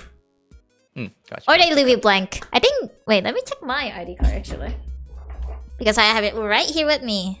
I think for mine. Oh, they actually say your marriage status, and mine just said not married. Wait, you're not married? Oh my god. They just say it right on your ID card. It's so annoying. Even the worst part is that my ID card doesn't even renew, so it's gonna be stuck like that forever until I die. Oh wow! Wait, you don't get new ID cards? Like you don't have to like apply for like a new one every? I think you don't have to, but if you want to update it, you can. And I don't see myself updating mine anytime soon because it does. They don't even have an expiring date. Yeah. They don't really? Even, yeah. For mine, it's not even expired. It says rest of my life. Dang. Yeah. Dang. Not married for the rest of your life? Oh, that got hurt. No, I'm sorry. Ow, bro. I'm sorry. No, it's the ID card. Blame the ID card. Blame the ID card. Man, I have no bitches. Damn. Kapan nikah? Kapan lulus? Udah lulus, belum nikah. No, I'm sure. No. You know what? You're awesome. You'll get the bees in no time. I'll get the bitches. You'll get the bees, like the booba, the other bees, and the what else? Bitches. Bakery. There you go. I Bakery. I already have the bakery. The second one. Let's go. Enterprise. Franchise that shit. I'm gonna franchise Persik Bakery. I'm gonna put that as a freaking put as a trademark. I'm gonna trademark it. Let's go. Let's go. Let's freaking go. Alright, next word. Kepo. Which means if you're finding someone and then they were like being nosy and shit, you just say Kepo lu. Lu kepo. Lu kepo. And then that means you say, you're so nosy. What the hell? Stop it. Persik Bakery versus Holland Bakery. We have Holland Bakery. We have this place called Holland Bakery, which is basically a bakery chain here in Indonesia.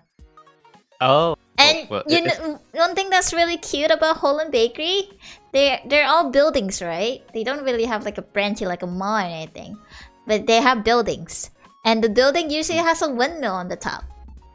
Oh, that's really cute. Yeah. Wait, I want to Google this. Holland Bakery. Is it like does it have anything else to do with the Netherlands besides the windmill? I don't know exactly. I think it used to be like a bakery back when the Dutch conquered. But then like they revamped it as their own thing or something. I see. Mm-hmm. Oh, I see the picture of the windmill. That's really cute. It's really cute. Like every branch has it. Mm-hmm. I see. Alright, we're going. Oh wow, they just have lapis lazuli. Okay. Yeah, lapis lazuli. We have all the pastries as well. Very nice. Yum. Oh, at the Persik Bakery.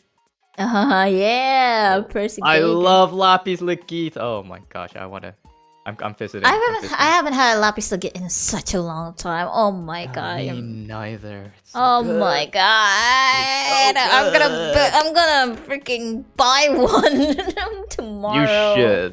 You should. Oh my god, I miss lapis lazuli so much. Alright, next word. Magar.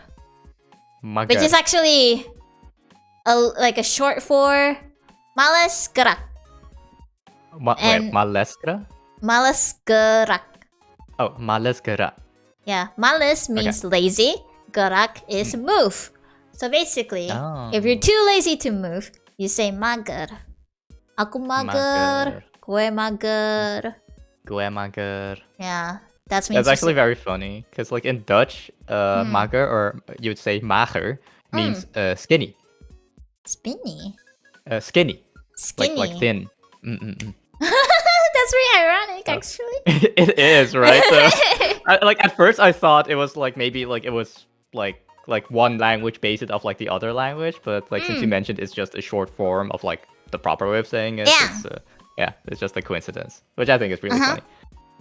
Alright, next word we got baper, which is another short word for banyak perasaan or bawa perasaan actually. Bawa perasaan. Yeah, which means bawa means bring, perasaan is feelings, or in this case emotions. So you're bringing your emotions, right? Which means you're just being emotional. And baper basically means you're too emotional. Yeah, you're being emotional about this. You try to make sense. Yeah. Yeah. Gotcha. So yeah, most of these slangs are just like calling out people. I just realized. Yeah, I just realized that. Like, hey, you lazy, you emotional, you over the top, you single. Dongo is slang? I think dongo is. Wait, let me look up dongo. Dongo. And artinya is not. Oh, dongo means stupid. Dongo means stupid, yeah. Dang, that's rude. Mm-hmm. Gue dongo. Don't say that. Gue dongo. Don't say that. Gue dongo. Don't say that. Alright, next word. Curhat, which is short for curahati, which means, if you want to you're like talking your heart out, you're talking about your feelings, you're having a deep talk about your feelings, you're talking from the heart, basically. Curhat. Yeah. You're talking from the heart. Talking from the heart. Hati means heart, basically. Hati. Okay. Curhat. Yes. Go. Dani cerdas. Cerdas means smart, by the way. Yeah. That's so sweet. Terima kasih. Yeah. Alright. Alay. If you see something absurd that is like, oh my god, what the heck is this? It's like too absurd for you, or it's like too tacky, you say alay. Alay. I don't think a lot of people use alay nowadays, actually, because people are a lot more accepting to things. Go. Hati means heart emotionally, but liver biologically. It's weird. Yes, exactly. Okay. Which is why, like, if you see like in Indonesian restaurants, you want to buy, you want to eat some chicken liver or something, you say ati ayam. Ati ayam. Go. It's weird. You're not eating chicken heart. You're eating chicken liver. But I know that some people like to eat chicken heart too. So what would like the biological heart be then? Jantung. Okay. Weird. But I'm sure that if I said cur jantung, people would look at me strangely. Yeah, people would be like, "Are you trying to kill someone? Are you trying to do surgery?" Okay. I hope that's the case. Noted. And wuk. We don't actually say it. We don't even. Wuk. No, we don't say it. We actually only just do it for texting. This is for texting reasons only. Okay. People don't actually say it. People don't actually say wuk. That's weird. Okay. Like it would be like the same as saying lol or something in English, then, I guess. Got you. So, and if you say wuk, it basically just goes down to lamau, lamfao, basically. People just said that. It was so dumb. So that's why people spam wuk. Gotcha. Yeah, Okay, so every time I'm in your chat, I'm just gonna spam quick. God damn it. Because like, does it stand for anything, or is it like No. short for anything? No. Oh. People just type it like that, asses. Okay. Yeah, basically, see, just like when people in Japan, when they see like their favorite streamer do funny shit, they spam W's. Basically, just like that. Whoa. I see. I see. I think Japan in in Japan it's like it has a deeper meaning. Because it looks like grass, right? When you look at it. Grass. Oh, true. Never thought of that. And then grass means kusa in Japanese. And I think it means laugh or something as well, like the kanji. I see. Dang, like you're not only teaching me Indonesian, but also Japanese now. Sheesh. Yeah, giving you some quick context on why people spam W's in chat. They're not saying. It's either they were like, "Oh my god, you're so good, W gaming," or they're just laughing at you because you're being stupid. That's good to know. All those people spamming W's. I thought they called me winners, but no. Sag. They say it comes from gue ketawa, wuk. That is a lot to think about.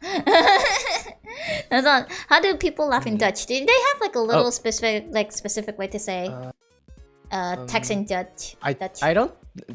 We don't really have that because like internet culture is like not a thing here. Like people use the internet for like WhatsApp and Instagram and Snapchat, and that's it.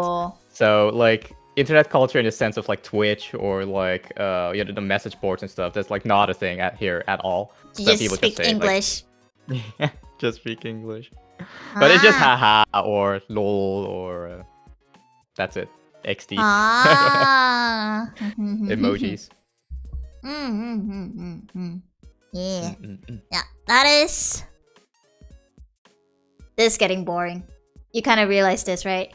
Learning every single word, and then you seeing the same slides over and over again. No, it was really interesting.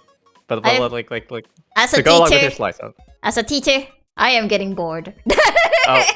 So we're changing this class to a everything about Indonesia class. Let's go. Moving on to... This is one of the things I sent you on. Right? It's animated! It's animated! So chat, if you want to know where the Netherlands is, that is right over here. Look at that small country. It's like smaller than one of your islands. It's like smaller than Java. I don't... Yeah. So this is Indonesia. Indonesia is apparently the... I think 15th or 14th largest country in the world. And also the 4th most populated country in the world. You may wonder why. Alright, so here's a couple of reasons why this is the case. People in Indonesia believe in this phrase called banyak anak banyak rezeki, which means more children, more fortune. I see. Yeah. And I think there's also this thing where heritage is still taken very seriously here. That families at least still want to have a boy so that they can continue their heritage and all that. And when they still have girls, they will still keep going until they get a boy. Which thankfully my family is not like that. The moment they have me, they were like, yep, okay, that's enough. Yeah, like whenever I think about like, oh, if I were to ever want to have children in the future, like I can't imagine like those huge families with like 3 or more children, because that just seems so chaotic, like at home.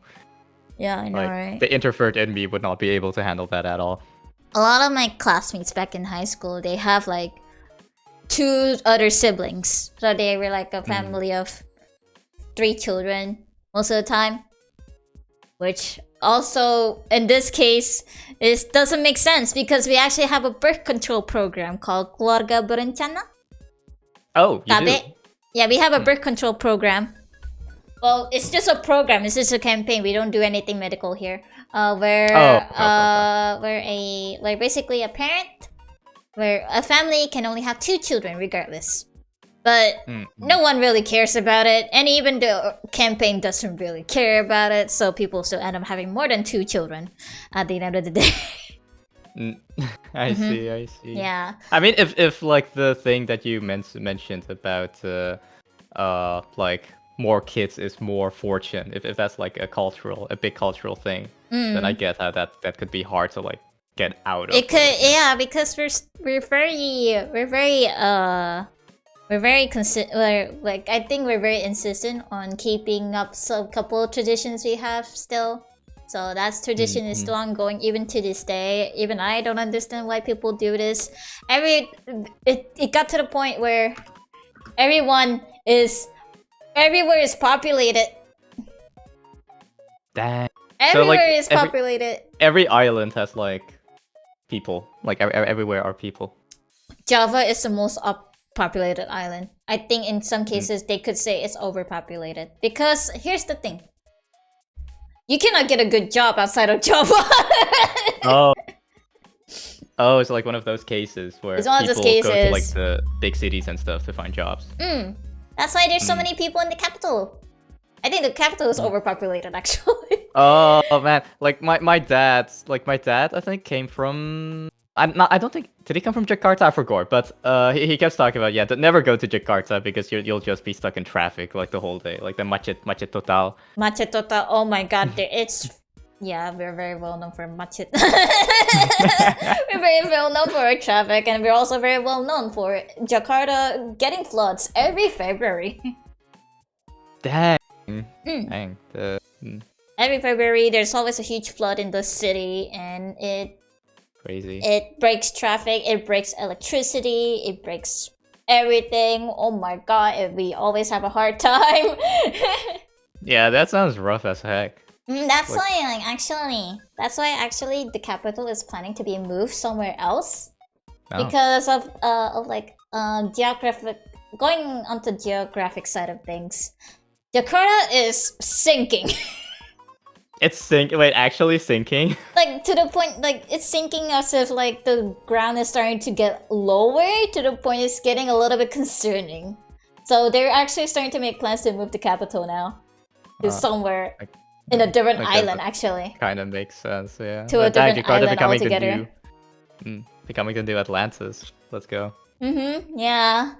Which also brings up to another rumor. People say Atlantis is located in Indonesian Sea. Oh, really? Yeah. Sheesh. Which is crazy to me. I was like, wait, what? This is like Greek mythology. Why is it here? Yeah, speaking of which, I need to go to the bathroom. Can you entertain chat for me, Danny? I might have to go to the bathroom. I'll wait. I'll tell you. Okay, it's okay. Alright. Go to the bathroom. Thank you. Okay. I need to pee. Jabodetabek has more people than Malaysia. Sheesh! Yeah, Malaysia on its own is already like pretty big idea, right? I've only been there once, but beautiful country, by the way. But that's crazy. Like, as Kat mentioned, Indonesia is like the 4th largest population of the world, right? Which is just so crazy to me, because it never felt that big whenever I went there. Though, to be fair, I didn't go to like that many places in Indonesia. And Tangerang. Why does Tangerang sound so familiar? Is Tangerang also like Java? Thank you for stopping by, Kala. I hope you have a good rest of your day. Or a good rest of your evening, probably, right? It's like really late at night for you right now. Looking forward to Dutch class from Danny too. Aw. Well, I might ask Kat about it if she's interested. But yeah, maybe one day if Kat wants to. But yeah, have a good night. One of the cities bought Jakarta. Oh, I see. That's why it sounded so familiar. Were you in a macet there? Like the 7 hours? Was that like a macet? Or a, how do you say it in English? Traffic jam. So I don't think I've never been to Jakarta myself, but I have been to Surabaya and Jogja. Actually, I have no idea like where those are in relation to Jakarta, but like those were like also like really big cities, and we were like stuck in a macet there as well. But I thought those places were cool. I want to visit them when I was like 10 years old or something. Very far? Ah, gotcha. Yeah, I'm sorry. I don't know anything about Indonesian geography. Oh, that reminds me. One thing that Kat told me is that never go to Bali, because Bali is like so like touristy that like you won't get like a real Indonesian experience there. Hello. Oh, welcome back. What are you guys talking about? I was just mentioning like how you told me never to go to Bali. Never go to Bali, just Bali. Just Bali. Don't go to just Bali. Don't go to just Bali. If you want to go to Indonesia, you gotta go somewhere other than Bali as well. Oh, as well. Okay, so you don't tell people not to go to Bali, but go to like another place too. Yeah. So gotcha. Because the culture in Indonesia is so diverse in each region, right? That's one. And two, you're missing out. You're missing out on so many things. Bali, you go to like 1 or 2 temples or nature areas, and then you drink and party for like the rest of your stay. That's what basically everyone does. Dang. It kind of feels like a waste to like go all the way, like especially if you come from like really far away. It feels like a waste to like. It's like a waste of it will waste of time and money, because here's the thing: Bali is a tourist trap now. There's so many tourist traps at the corner of your eye. If they can tell you're a foreigner, your prices are gonna get tripled no matter what. Oh dang.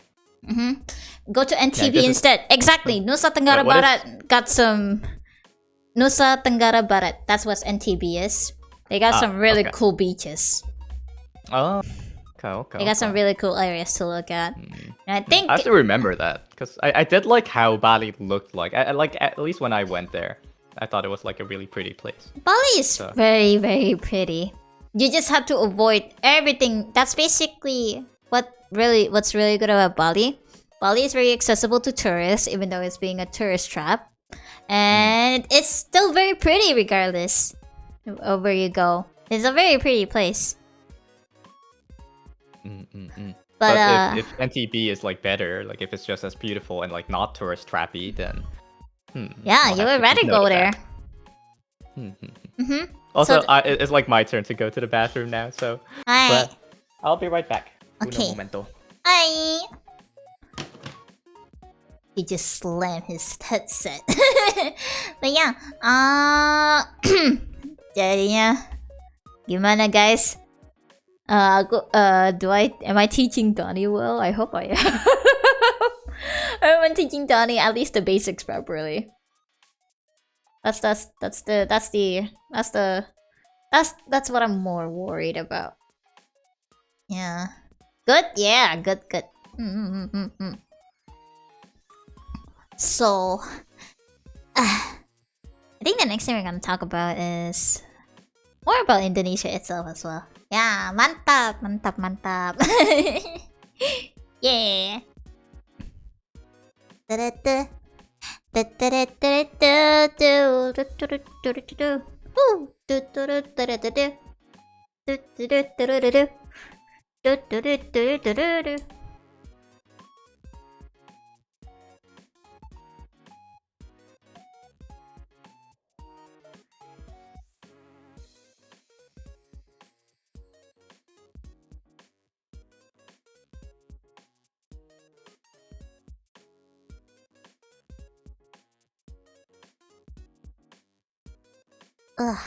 Me.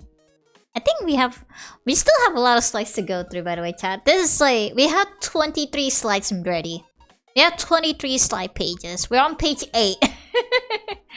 We're in for a huge ride. We're in for quite a ride. I think this stream will probably last like 3 hours. At least 3 hours.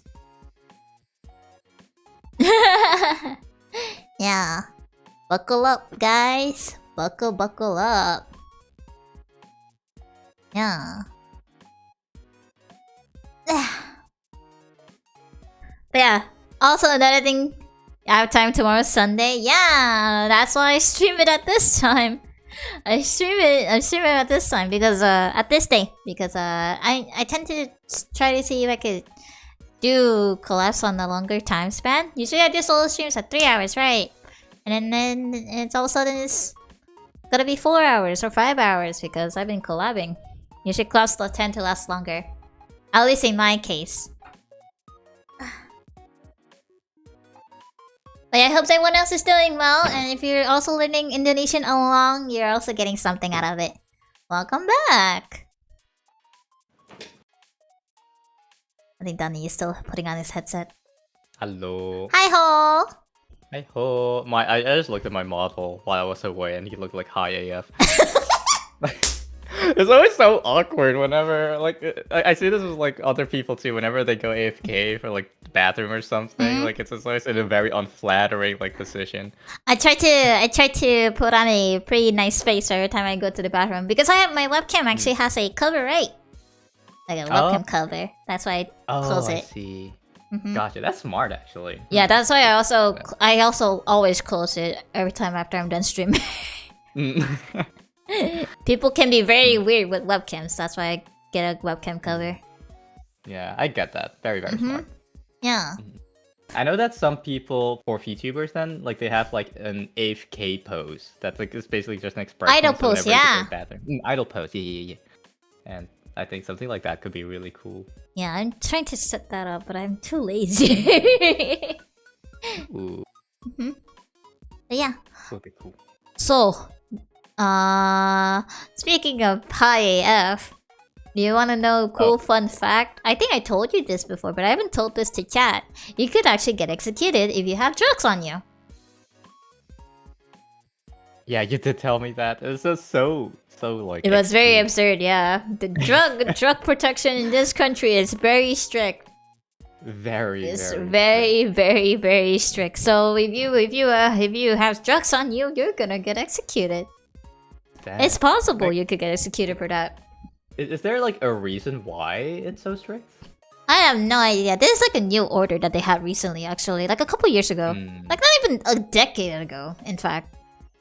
This was like 2016 or something. Yeah. I see. Well, yeah, that is really strict.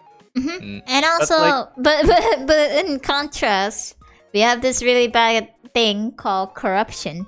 It is very common in this country. They don't even get punished properly. They only get like 3 years in jail. Even though they steal government money. Wow.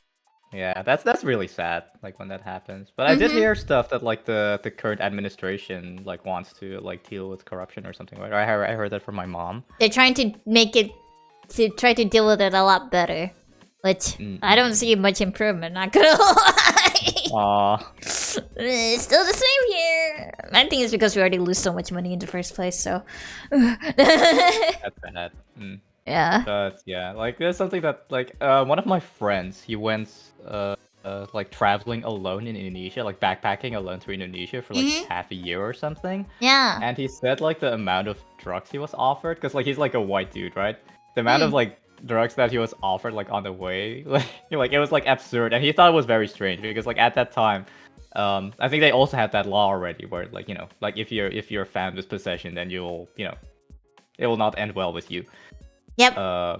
So I just thought that was like very interesting. Like people, like the locals didn't really seem to care, or according to him. Yeah. I think it's because they try targeting drug traffickers. I see. And a lot of traffickers come from outside of the country, right? So, yeah.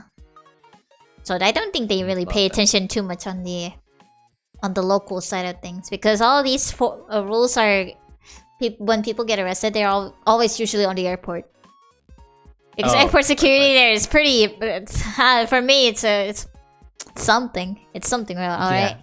I think out of all the countries I've visited, like Indonesian airport security is definitely like the most how do I put this? Most imposing one. Like pretty secure, yeah. Yeah. Even like someone like me still get pretty nervous going through security. I think when I was going to Malaysia for my uni stuff, right? I'm more scared of Indonesian immigration than Malaysian immigration. I heard that Malaysian immigration is already like very strict. It's already very strict. That's the thing. Indonesia, I don't know. They're asking me a bunch of questions. They were like Malaysia, just like they just look at your docs, like your documents, and then they go to like to an office to get them verified, and then they were like, okay, you can go through. That's it. That's literally how it went for me. For airport or like immigration in Malaysia. But in Indonesia, they look at your documents, right? They're pretty legit, but they still ask questions. They'll be asking a lot of questions. So what are you doing here? So why do you stay for so long? Or and etc. etc. etc. And I tried to explain to them I was an international student and I graduated, so I moved back in. And they were like, oh, I see. And can I look at this again? I'm like, sure. I literally bring so many documents. Obviously, because I have to go to Malaysia with them in the first place. But I have to give back so many documents when I go back to Indonesia as well, because they're gonna look through all of them. It's crazy. Airport security. And also, one time when I was like, when I got back from Bali, right? Because I got back from Bali, right? And then I pick up my luggage. Filled out my customs form. And right outside the place where I submit my customs form, there's a dog, a police dog. And they inspect every single bag for drugs. That's hardcore. Like, oh my gosh. And even after that, you still have to go through the scan machine. Oh my god, it was so stressful. I was shaking, bro. Like, yeah, I can imagine that. Like, even if you know already that you have like nothing that people can like they can catch you on, like it's still like stressful to like go through that whole ordeal. Yeah. And especially in Indonesia, I don't know if in the Netherlands does this. We have to declare customs on our own. Right? Oh yeah, yeah. Because I mentioned the customs form. And even if you don't bring anything, you still have to submit the form. Oh, really? Yeah, even if you don't have anything that you have to declare, you have to submit it either way. Okay. Because and they won't let you out if you don't submit. They won't let you out of the luggage pickup area if you don't submit it. It's crazy. I feel like traveling. It's like it seems like very bureaucratic. Like a lot of like forms, a lot of documents, a lot of like. Yeah, double checking everything and stuff. Yeah, you're a tourist doing this, by the way. You're just a tourist. Imagine if you have a visa. Oh gosh. Imagine if you have to use visa to go anywhere. Oh my god. That's why I don't look forward to the time where I have to go anywhere with my Indonesian passport. That I have to use I have to get a visa for, like an SEV, single entry visa. I am not looking forward to that. I can speak to that because I have an Indonesian passport and I have to get a visa for everything. And oh my gosh, whenever I want to travel anywhere outside of Europe, I have to like prepare like the trip like 6 months in advance or something. Like you don't have a Netherlands passport? No, because what was it again? So. When I was born, my mom has an Indonesian passport, and they asked, like, "Oh, do you want your child to have a Dutch or Indonesian passport?" And my mom was like, "Indonesian," because I want to like keep like some sort of like heritage legacy. Oh, like a Indonesian identity, yeah. Yeah, Indonesian identity, exactly. So I have an Indonesian passport, and oh my gosh, the website where you have to like sort out like all the visa stuff.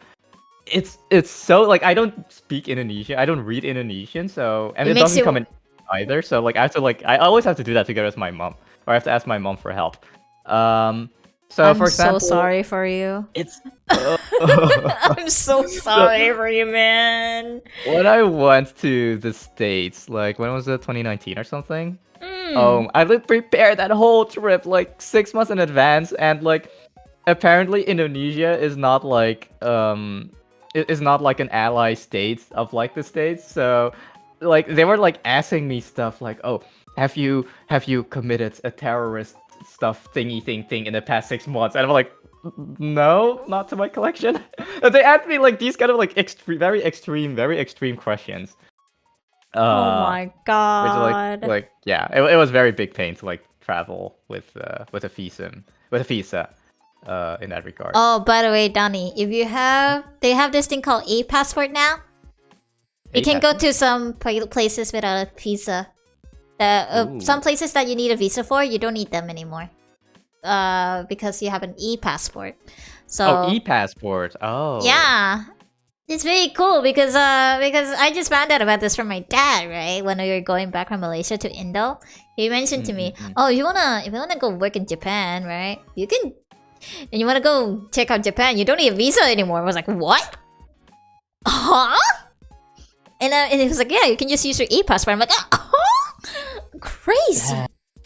That saves so much like prep work and that saves so much prep work and money. Oh my god. I was so it's so stressful. How does that does everyone have one automatically, or do you have to apply for one? When you renew your passport, you get an e-passport as well. Oh. Wait, when did I renew when was the last time I renewed my passport? It wasn't too long ago. It was like 2 years ago. I don't think e-passports were a thing 2 years ago. Oh, Sag. Okay. Wait for 3 more years, Donnie. I think it's 3 or 2 more years. I think I think I have to refresh every 4 years. Oh, do you have to go to? Do you have to go to the? What's the name again? The embassy. The embassy. Yes, how was it? It's always they always speak Indonesian to me immediately, but because I don't speak any Indonesian, I'm just there I'm sorry, I'm fake. I'm a faker. I'm a poser. And they always look at me like, well, what are you doing here? They're just sitting there like, it's one of these. It's guys. One of these guys. It's one of these guys again. God damn it! And then they gossip in the background, and be like, "Does this guy even go to?" Talking Indonesian, in front of me. I'm like, they be like, "Oh, does this guy even go to Indonesia at least once a year or something to visit his family, grandparents?" Does this guy even vote? They always give me that bombastic side eye while talking to their coworkers in Indonesian. I'm like, are they talking about me? Oh, I'm gonna have a fun time because I have a dual citizenship actually. Oh. I have an Indonesian passport and I have an American passport because I was born in the US. And they take citizenship based on where you born from. Not from your heritage. So they were like, "Oh, you're American now as well." I'm like, "Okay, I have 2 citizenships now." So I have an American passport with me, and I can use that passport to go anywhere. That's actually so handy dandy. But I still register my stuff in with my Indonesian info because that makes it so much easier for me. So that's why I still need to get a freaking visa when I go to Malaysia for a trip. I'm so mad, bro. I don't understand. Well, hopefully now with your e-passport things will be much smoother.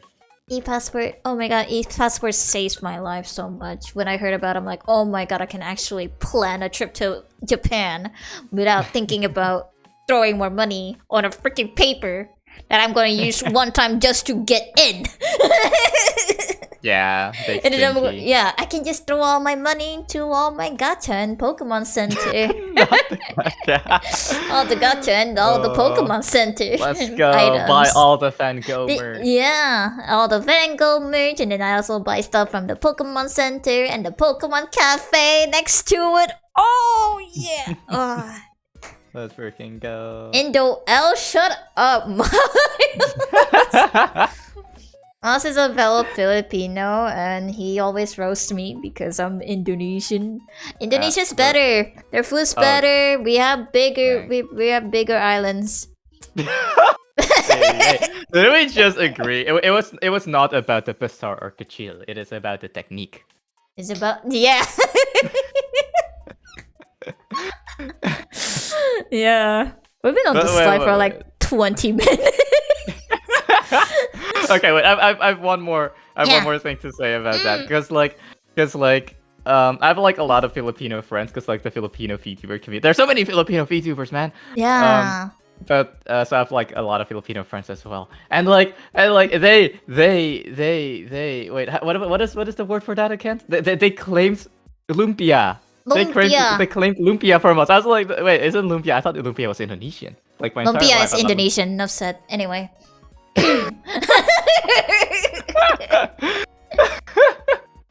Oh yeah, ASEAN don't need visa to visit each other. I do need a visa to go to Malaysia for study reasons though. Like Miles in your chat. Don't worry about it. Give me a second.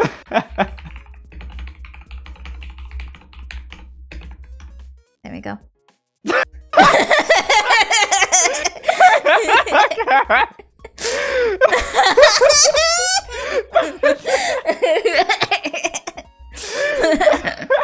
It's okay. It's okay. You got it. Gosh darn it! I'm so bad. Like you're really funny, but I also feel really bad for Miles. It's okay. I gave him mod again.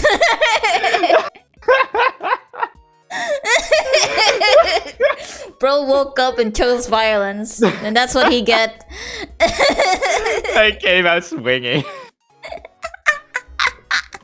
Like it is like really early in the morning for you guys, right? It is like 2 a.m. That's like Yeah. the person in your chat. I'm needing you to the Netherlands so I can go to the Van Gogh Museum and buy the Pokemon Hey, collab. yo, Thanks, Miles. I really appreciate it. My god, that works out for me actually. Oh my god, thanks, Miles. You're so awesome. I like no one. I've like no one. Like I've no one who like likes both Van Gogh and Pokemon. Well, maybe I have one friend, but like I don't like they broke. So, yo. Let's go. Let's go. All right, Donnie. Let's freaking go. Let's go. Get that Pokemon. Get that Pokemon. That Pikachu plushie. That Van Gogh Pikachu Oh plushie. my I'm God. still like in love with that. It's so cute. Oh my god, they also have mats actually, like play mats of like Coffee Night, and they're like in one of the Van Gogh paintings. It's so beautiful. Oh my gosh. Oh my, it's so Everything. beautiful. Everything about that collection is so beautiful. They have prints, they have mats, they have plushies. They have the freaking promo card. Oh, it's so Okay, great. let's see. Tickets. Tickets. Let's I go. think they're expected fully this. booked for the next few weeks, Donnie. They're fully no. They're fully booked until the 16th of next month. After this, wait. How long? How long is this for? This is until January. Let's go. Okay. I can. Oh my god, Donnie's gonna he's doing it. It's not even that. It's 20 euros. It's Oh like my- really cheap. I expected this to be like really expensive, but it's only 20 euros. Isn't it's like, like isn't that literally 25 just bucks? isn't that just like normal entry? Yeah, pretty much. Oh my god. I thought for the collab they probably charge it up, you know. Me too. I pay 10 euros because I'm a student. Oh, easy clap. Let's go. Oh my god, student discount. That's okay. I'm going. Let's go. Let's go. Cat, you better get a flight here. It's freaking okay. going. Alright, Miles, we're still eating. When I get yeeted, when do I get yeeted?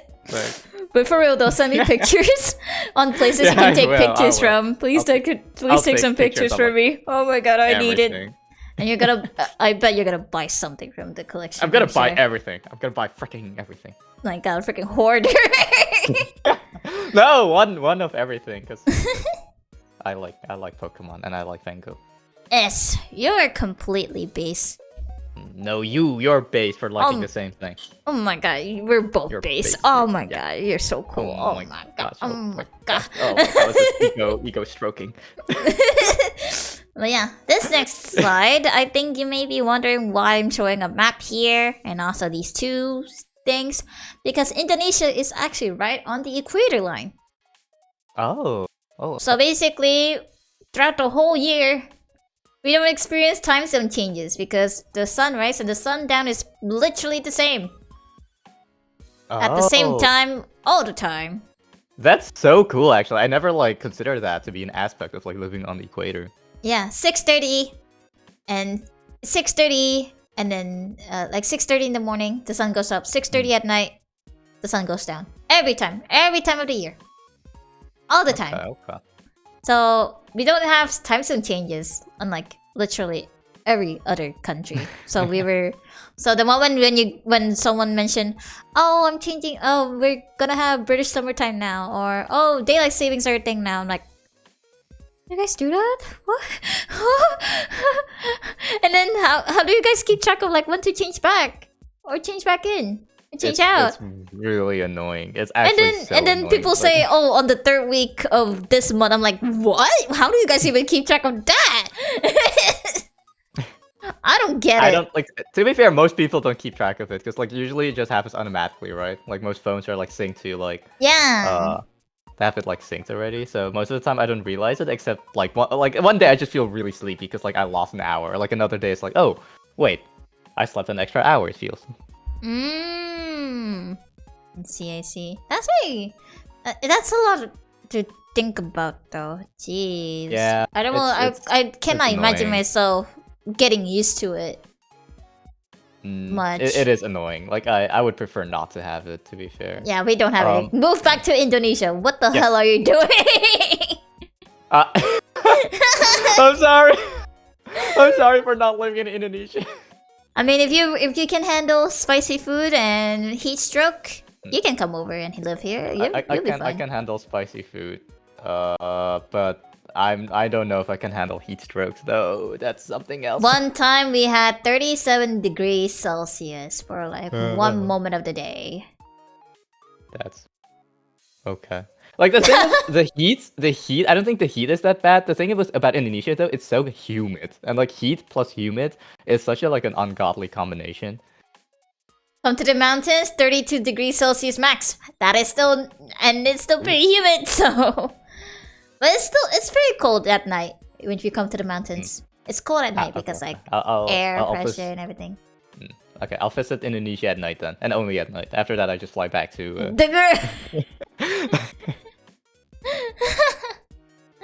But yeah, if you cannot handle the heat because it's like very humid, right? It's very hot. Be prepared to bring a lot of very light clothes, no matter what time of the year it is. So if you're like on winter and then you're like, oh my gosh, these light clothes are packing up my closet, you can just come to Indonesia to use them up. Oh hey, smart. That's smart. Yeah. Okay. Especially since all the tourist spots are like outdoory, because there's a lot of nature tourist spots. Then you can use up all your light clothes there. That's true. Visit the Borobudur again. Yeah. So you may be wondering what are these two statues are, right? Yes. This is the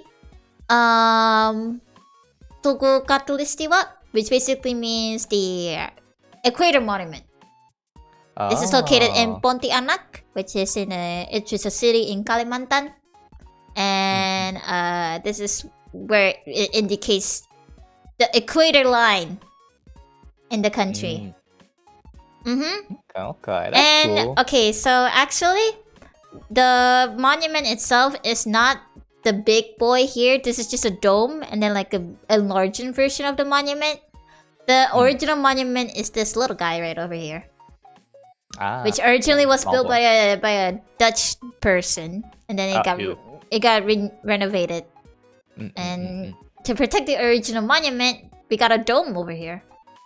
And to make the equator thing more obvious, we also obviously have a bigger version of the monument itself.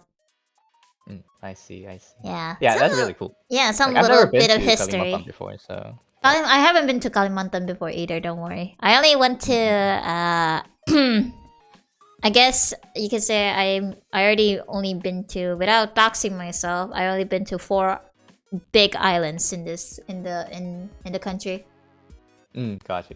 I only went to 4 islands, as far as I know. Like at least the big islands, only went to 4 of them, and yeah, that's about it. Alright, we're talking about locations now. Let's go. I know that building. That is. Yeah, you know what this is? It's big. Is that the Borobudur? Yes, it is. Yeah, so this Candi Borobudur, I think this is in Solo, or wait, I forgot the. Yeah, Solo. It's in Solo. I remember that. Yeah. I almost thought it was in Yogyakarta. Wait, actually, is it? It's like, I remember I visited it's in Magelang, which is very close to Jogja. And Jokjok for some reason always takes the credit for Candi Borobudur, which is a little bit weird, not gonna lie. But yeah, Candi Borobudur, a very famous Indonesian tourist spot actually, excluding Bali, obviously. It's so big. Like the picture doesn't do it justice. It's so big. It's huge. I actually went to the I managed to make it to the top the time I went here. Oh, do you remember like the huge steps? Like I went there as a kid, and like those steps were so big, and like I was always like, oh, if I fall off here, then like I'll just roll the entire way down and die. yeah. Yeah, I managed to make it to the top before though. When I went there, I haven't went in forever though. It's been like over a decade, I think. I might ask my parents too. If we make a trip to Jogja, we can go here again. Would be cool. I think it was like a decade, more than a decade for me as well. Like I was like 10 when I went there. I went to Candi Borobudur when I was like 8 or something. 8 or 9. Yeah. It's been a very long time. Very impressive that you got all the way like to the top, like when you were because those steps were huge. Yeah, I was very tired though. Yeah. And then here, okay, it doesn't look as impressive in the pictures, but I swear I can make this justified. This is Danau Toba, basically Toba Lake, and it is one of the most beautiful lakes in the country.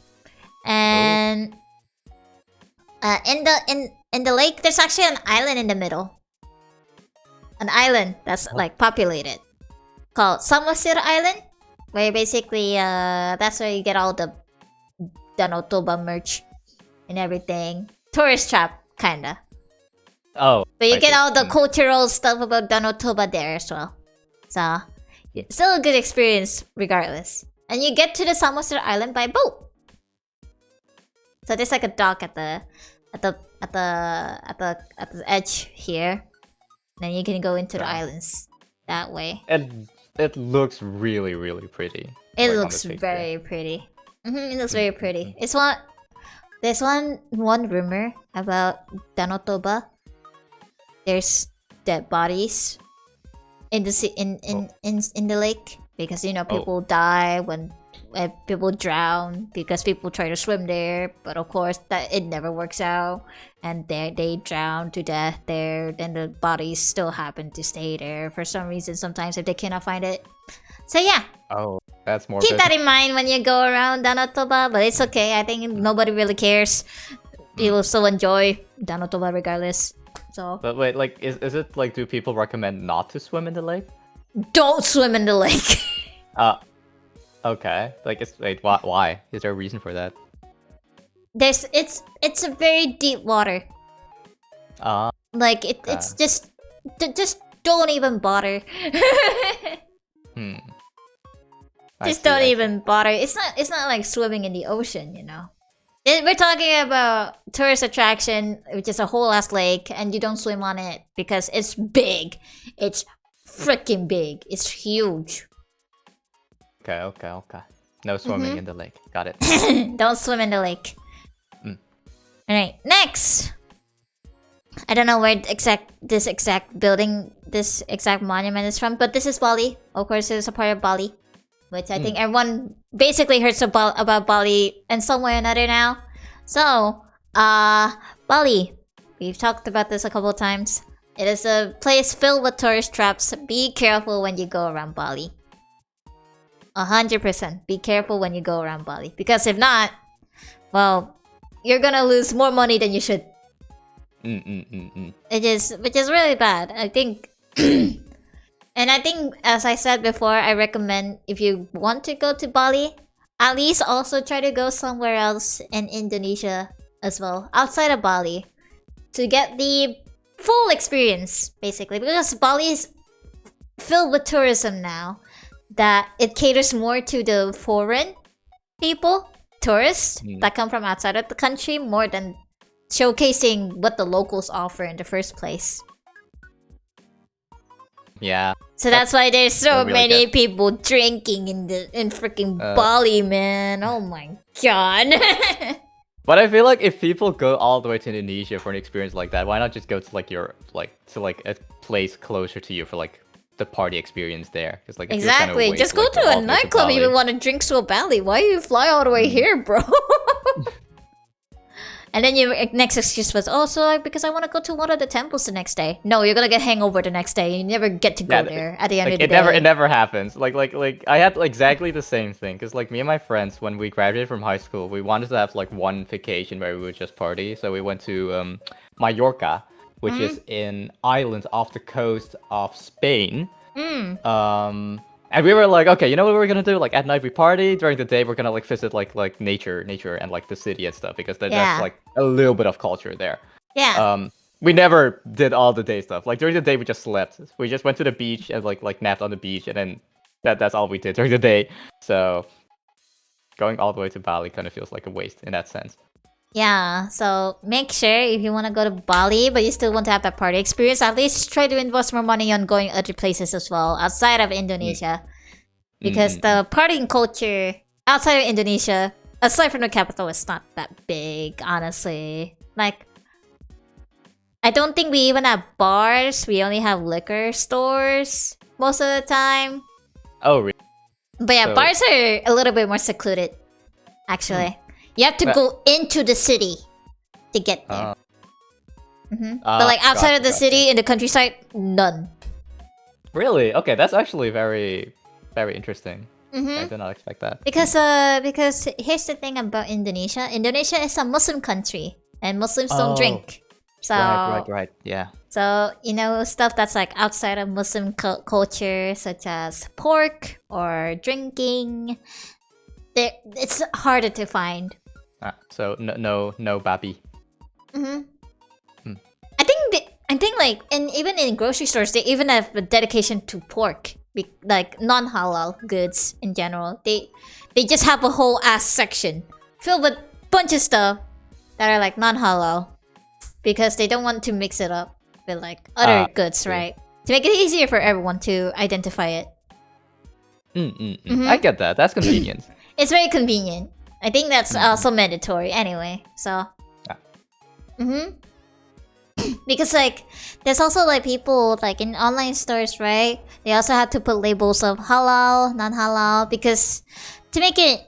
I think it's just like a part of the law at that point, really. Because like, Indonesia was well known for being a Muslim country in the first place, and we are a Muslim country for sure. So like, people outside of Muslim is like the minority, you know. But but yeah, which is why they had these specific rules, even like in the grocery stores of all places too. I mean, I get it. Like if most people like prefer to have halal, then I get like that separation. Yeah. It's mostly for religion reasons, really. So I honestly don't mind, because I live in the city in the first place, so things are still pretty accessible for me if I want to get like drinks. So a bar is easy to find. I already found like 2 bars here. Oh, let's go! Cat going out partying. Cat going out clubbing. No, I don't. I'm not a clubbing person. I tend to just buy a drink and go back home. Oh, okay. I mean, that's fair. That's fair too. I think I haven't even drank in a while either. I haven't drank since my birthday, actually. Because obviously I still live with my parents and I don't want to get in trouble. I get that. Yeah. I haven't drank in a while. Oh wait, last night. Never mind. No, but before that, I haven't drank in a while. Like, so still, you know, that's Yeah. Okay. Outside of Bali, we're not talking outside of Bali. This is Candi Prambanan. This time, this is in Jogja, in Yogyakarta. Candi Prambanan. Oh, it looks very familiar. I might have like visited this too. If it's like near Jogja. Yeah, it's like these buildings, the stone buildings that are like go upward instead of like wider. There's just like a bunch of these tall guys, you know. Tall boys. Yeah, and they're very cool. Like I think like pre-colonization era people built this. So this is like thousands of years old. Dang, so this is wow, okay. That's so impressive though. Like ancient culture. Yeah, it's crazy. People still preserve these kinds of buildings. It's insane. Yeah. Despite everything. I mean, there's still some slight renovation here and there, but overall, people still preserving it. People still come over and see it. And it's pretty nice. I cannot really say the same about museums though, but like monuments like these, of course, obviously people still go there. Like museums, I don't know what to say about them. We had a museum that burned down like the other week. Oh, dang, yeah, it's insane. I actually went to that museum before. That must have been so weird to like hear about a place that you've gone to like burned down. Yeah, so it's a pretty awkward thing to hear about. Awkward and a little bit sad because like even some of the artifacts got burned down too. They took the artifacts. So some of the artifacts. It's crazy. The fire was insane when I was watching the videos. Yeah. Speaking of museums and all that, if you want to visit, go to the city side. You know, if you're not a big fan of nature, and you want to go visit the cities more, but you still want to be invested in the culture, Jakarta is the way to go. Jakarta has a shit ton of museums. And also a shit ton of historical areas. They even have the first president's house in Jakarta. Oh, wait. Sukarno. Sukarno, yes. They have Sukarno's house. So, if you, a quick history crash course, Sukarno and Hatta, the vice president, they declared the independence of Indonesia in Sukarno's house. They have like the Sukarno make a speech saying that we're officially independent at this date and time. And they also have the first flag hoisting ceremony in his house, which is why it's such a monumental place, because it's it's the mark of history there. That is really cool. Like I had no idea. And they still preserve the house. Like no one lives there anymore. Not even like Sukarno's like descendant. They don't live there anymore. It's just a monumental place now. And they also kidnapped him first, yeah. They like Sukarno was like a little bit reluctant about being the one declaring the independence, but then the people were like, "No, you gotta do it for us, man." And he's like, "Okay."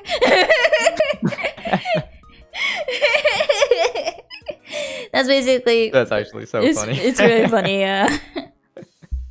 And at first, like the declarance of independence paper, it was in Sukarno's handwriting, right? But obviously people cannot really read it, so they have to actually get a guy. I forgot his name. It's been such a long time since I learned history to write it out in a typewriter.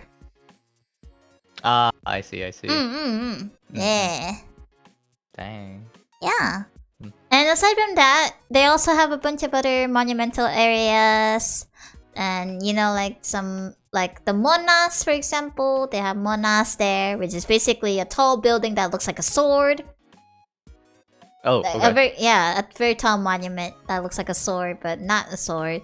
And below Monas, actually, there's another museum. Jakarta has so many museums. Like, I think I could count 5 in Jakarta alone. I've never been to a museum in Indonesia, so sounds interesting. When you come over to Jakarta, I will buy a ticket there so I can come over and check it out with you. Oh, okay. Let's go. Let's go. Let's go. We could do like a museum trade. Like if you ever come to Amsterdam, then I'll like show you around. Oh my god, I have a museum buddy. I'm so happy. Let's freaking go. Yeah. And also, you're also not missing out on, all the modern stuff in Jakarta as well. Jakarta is a metropolitan now. So basically, whatever you got going on in New York, you get that in Jakarta as well. I see. So not much of like the original like tradition or culture left? It's still pretty much preserved, but they're pretty much surrounded by all the tall buildings now. Gotcha. All the corporates, all these malls, crazy. Yeah. That is crazy. Yeah, like I already had that even in like Surabaya. Like there were so many malls there. Like Oh my everywhere, god. there's like Dude, big ass Donnie. mall. Donnie, since I live in the middle of the city, right? There's like 5 malls Oh near my me. god. I'm not kidding. I look up malls in blank, and then in Google Maps, like 5 or 6 of them pop out, and like the furthest one is like 30-minute drive. Dang. I mean, like I guess that's convenient that you have so many shops near you, but like I can also see like how that can be a little bit, like I say that, a little bit too much. Macet. Macet. Traffic, man. Yeah. I did mention that I was going grocery shopping, right? I was going grocery shopping with my dad earlier today. The traffic was awful. Damn. Going there was awful. Going back was also awful because it's a Saturday night. Everyone's bringing their boyfriend or girlfriend anywhere they want. And wants to hang out with their friends.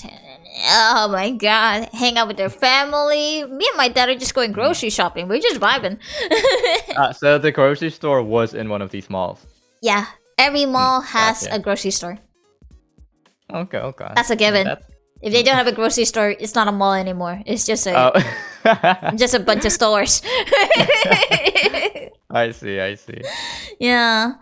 One thing that pasar. It's just a pasar. Yeah, pasar is basically like, you know, like a flea market. Oh, gotcha. Like a marketplace. Oh, we have something called that. Like here we have a pasar malam. Yes, night market. Yeah. I think in my hometown we also have pasar malam as well. Like every weekend there's a pasar malam going on. And everyone sells a bunch of stuff, like a bunch of toys and a bunch of food, and it's great. It's awesome. It's really cool. So much yummy food. Like I only go to like the pasar malam for the food most of the time. Oh my god, I go to markets for the food like 90% of the time anyway. Yeah. So yeah, if you wanna go to Jakarta to feel the touch of like, oh, I'm still living the city life, but you also want to experience Indonesia on its own, that oh my god, this is just Indonesia still. Go to Jakarta. Okay. This is a very good spot. 100%. Just one thing that's really bad. Again, traffic. Macet. Can't you like take a becak? You can take. Oh, Donnie. Becaks are not really a thing anymore. They're not. No, not in the capital. I you guess have to find really. that. You have to go to like one of those like culture spots to find a becak. I see. And you cannot find it anywhere else. I think in my hometown we used to have becak. We don't have them anymore. When I came visit last time. So they're oh my gosh, that's crazy because when I visited Indonesia, like there were still like becak like around. Like you could like there was like Surabaya, I don't know if Surabaya, Jogja. Maybe like the smaller towns there were like a lot of becak still. But dang. So sad to see it go. I feel like it's just like such a like a cultural thing. Yeah. Bentor? Yeah, we have becak motor now. So basically motorcycles, becak. Yeah. We have those now. Gotcha. We don't have the traditional becak anymore, which is just a bicycle, right? Yeah, literally a bicycle with like a guy like just, you know, biking. Yeah, we don't have that anymore. People use motorcycles now. I think it's more convenient, to be fair. It is more convenient. But like the Plus, culture, and you still preserve a little bit of the culture as well. So yeah, like I mean, if they kind of look like the old Betcha, then I think it's okay. Yeah. But, like, I just think it's really iconic. Like I like the Betchak so much when I was younger that I got like a model of a Betchak, like a miniature model of like one of those Betchak bicycles. That's so cute. But I think you still find Becak in this one area on the right, which is Bandung. Bandung has also the same as Jakarta. It still got the city life going, but we still have a bunch of culture aspects going on. Like I think they have a couple of museums here. I think they even have an archaeology museum. They have the I think like this one place where they have like international relations event as well. I forgot the name of it. Very cool. They also have monumental areas.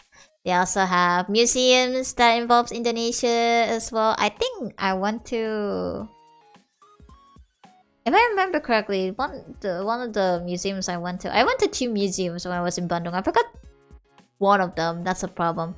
But the difference between Jakarta and Bandung is a lot more chill. 100%.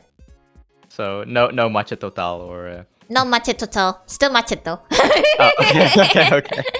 Still macet, not as bad, but it's a lot more chill. So if you want to wind down, if you want to see if you can wind down outside, it's not as cramped as Jakarta, I'd say. It's still cramped, but like it's not as cramped. I'm not really making the justification a lot better, am I? Because the difference is just a little bit slight. And also, one thing that I've noticed recently, this is a new thing, Bandung is basically the Hongdae of Indonesia. If you don't know Hongdae is a city in Korea with a shit ton of cafes, like everywhere. Bandung is basically that. They have a shit ton of cafes. That sounds really cool, actually. Oh so man, I love myself. So people can actually do cafe hopping, in Bandung now. That's so cool. Like I really love myself a good Indonesian cafe with like nice. What's it called again? Teh botol? No, not teh botol. Like that's also good, but yeah, teh botol. Teh botol. I love teh botol like so much. I'm so glad that we have that here as well. We actually also bought teh botol today in the grocery store. We bought like the whole 1 liter box. Shit, they have 1 liter boxes of that bottle. Yeah. We only have like the small packs here. You guys only have the small packs? Jeez. Yeah, like the like portable packs. So, okay, I would do a lot for like a 1 liter bottle of or 1 liter box of that bottle. But what I meant was like the milk tea. Like I think it was milk tea. Teh susu. Teh susu. Like Indonesian milk tea. Like it was so good. Yeah. I think it doesn't really make a lot of difference because like a bunch of like cafes I went to, at least the Indonesian cafes, they don't really make a lot of difference aside from the fact they're just cheaper Starbucks. But I really appreciate cheap Starbucks. Appreciate the fact that they have authentic coffee, unlike Starbucks, and they're cheaper, unlike Starbucks. So I really appreciate it. And also Java, they're starting to have MRTs. Oh, so, like the underground thing, right? Yeah. So we're getting high speed rail. Yeah, we're getting MRTs, which is really nice. We only started having these recently, actually. And it hasn't even reached my place either. So they're working on it. But yeah, we're starting to get MRTs. You'll be able to zoom to when I went to Malaysia, oh my god, they have MRTs everywhere, and I'm like, what? Why does Indonesia not have this? It's so convenient to go around places with this. And then the capital finally have it, but like it's only on the capital, and I'm like, okay. I see how it is, bruh. So I'm sure it'll come with time, right? Like it'll come with time if people doing corruption, it's not a thing, which makes things so much faster because we have the money. But the reason why it's gotten slower is because we don't have the money and we keep borrowing money from other countries. Oof. Oh, all right. I think you're gonna like this, Sunny. Let's go. It's time. Oh my gosh, I'm hungry AF now that I look at this. Oh, the banh mi. I want that. Banh mi with chicken and pangsit. Pangsit. Oh my god. When you told me this thing called banh mi strafe, I lost my mind. So basically, for those of you who don't know, banh mi strafe is a Netherlands thing where they put banh mi into battered food. Basically, you're looking at a nugget, a giant nugget, and the inside is butt me. It's like... Is that the right way to... You should show like your chat that. Like, it's so bad. Wait, let me show this. Wait, hold on. It's like cultural appropriation at its worst. Yeah, I know, right? Alright. But me shave. I'll type it in your chat, like how to spell it. Oh my god. But me shit. Oh, okay. So chat, if you want to know what a but me shave is, when you look at it, you just don't look at it again. This is what like for like all the Indonesians in your chat, like it'll be like, what the frick is this? I think I opened the wrong thing. There we go. Ay.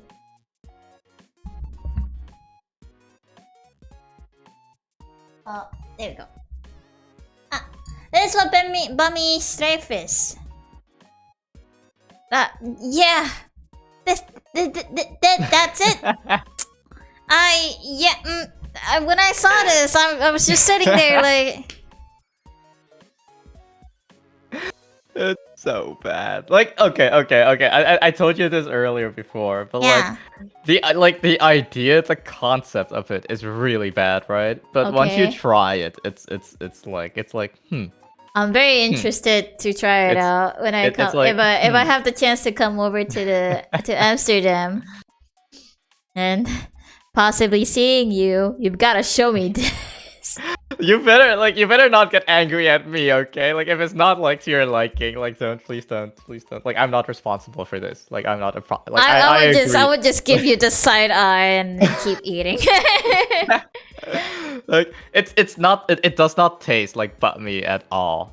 So don't get your hopes up that it will taste anything like butt meat. Like treat it as like its own like standalone thing. Like if you like turn your brain off and just see it as like its own standalone thing, then it's like it's okay. Okay. Like it's okay. Okay. But if you make that mental link, like oh, this is in reference to like Indonesian butt meat, then you're not gonna like it. I think. Oh my god, it's over, guys. It's over. It's Jover. It's Jover. But yeah. And this thing on the right is actually ketoprak, which is people call it the tofu salad. So basically, this is tofu and some bean sprouts here. And some garlic flakes, I think. Onion flakes, never mind. And on top of it is actually peanut sauce. Ah, I love me some good peanut sauce. And some kerupuk as well. You know what kerupuk is? I know what kerupuk is. It's basically crackers, yeah. Yeah, this is the tofu salad. Crackers. Yeah, I've never had this before. I've actually never had it. It's very good. I think not a lot of places sell these anymore. You have to dig deep into like those stalls, like those local stalls to even get a hands on these without it being overpriced, of course. Yeah, I get that. Like I heard in general that it's kind of hard to find like vegetarian dishes in Indonesia. Like off the top of my head, I can only think of gado-gado, tempe, and this now. Yeah, it's hard to find. But I think if you just make everything into tofu and just substitute everything with tofu, you should be fine. That's true. But if you're buying stuff, definitely 100% yes, it's art. You're just gonna be eating the same 3 things over and over again. And here we are. Satay. Rujak, yeah, rujak as well. I think rujak's like from the fruit, and then you put peanut sauce on it. It's good. My dad likes to eat it. That's what I know. I don't think I've ever had it before. It's like another salad, I think. Gotcha. That egg looks beautiful. I know, right? Oh my god, I'm gonna cook some. I think I'm gonna cook like Indomie after this. Oh my god. I might cook some noodles after this too. I'm getting like hungry. Like I'm all this getting- food, man. I'm sorry, man. I didn't know. So we got sate ayam, which is a staple Indonesian food. This is my favorite Indonesian food, 100% overall. So, Sate. Okay, so like ayam is your favorite type of satay then? Ayam or kambing. Kambing is goat. So if there's sate ayam or sate kambing, I'm like, oh. And I think I mentioned this to you before, Donnie, when we were talking the other day, that there's this one time where I come across a satay with wagyu beef. Oh, I've heard of this. What the cat cooking? I'm teaching. What the cat teaching? Indonesian. Hi, hello. Hello. Hey. Yeah.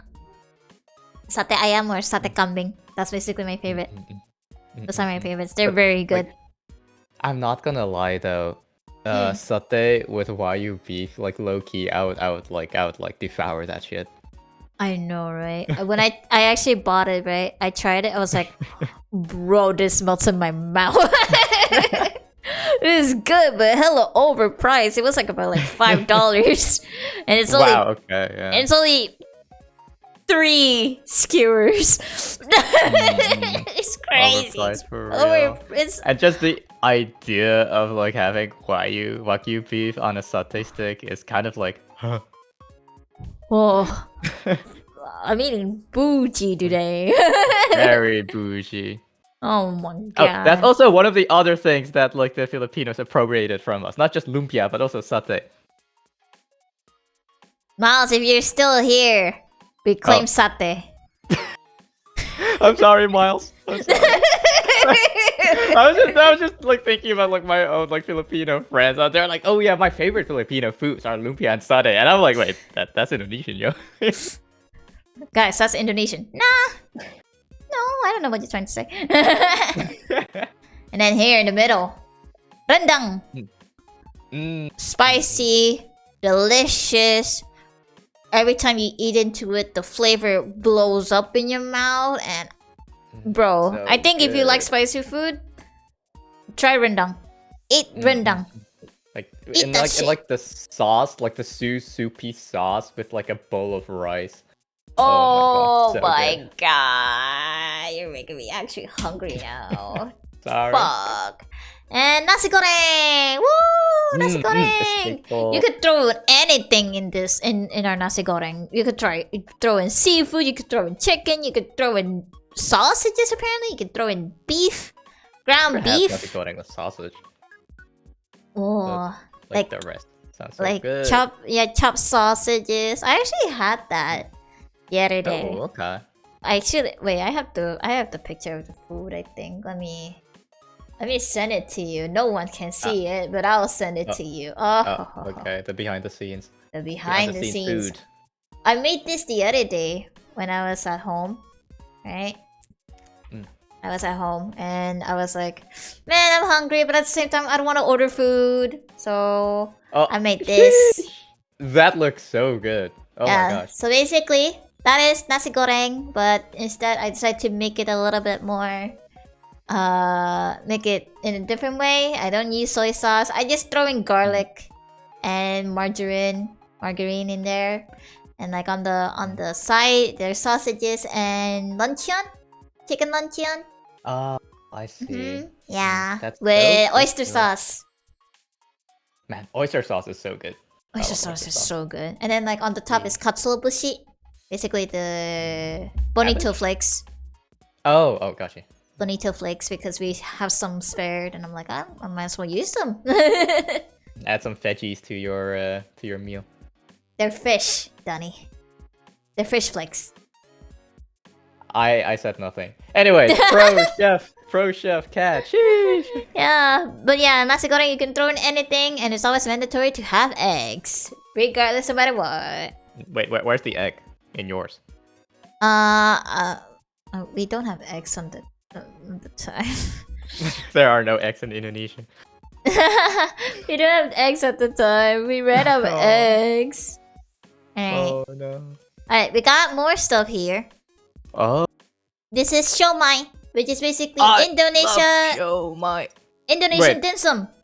Wait, my entire life I thought siomai was Chinese. Technically true, because it's literally dim sum. But siomai is actually our taken dim sum. But like I have had like this exact thing before, but like I had it as part of a dim sum, and I thought it was like actually like Chinese. I didn't know it was like Indonesian.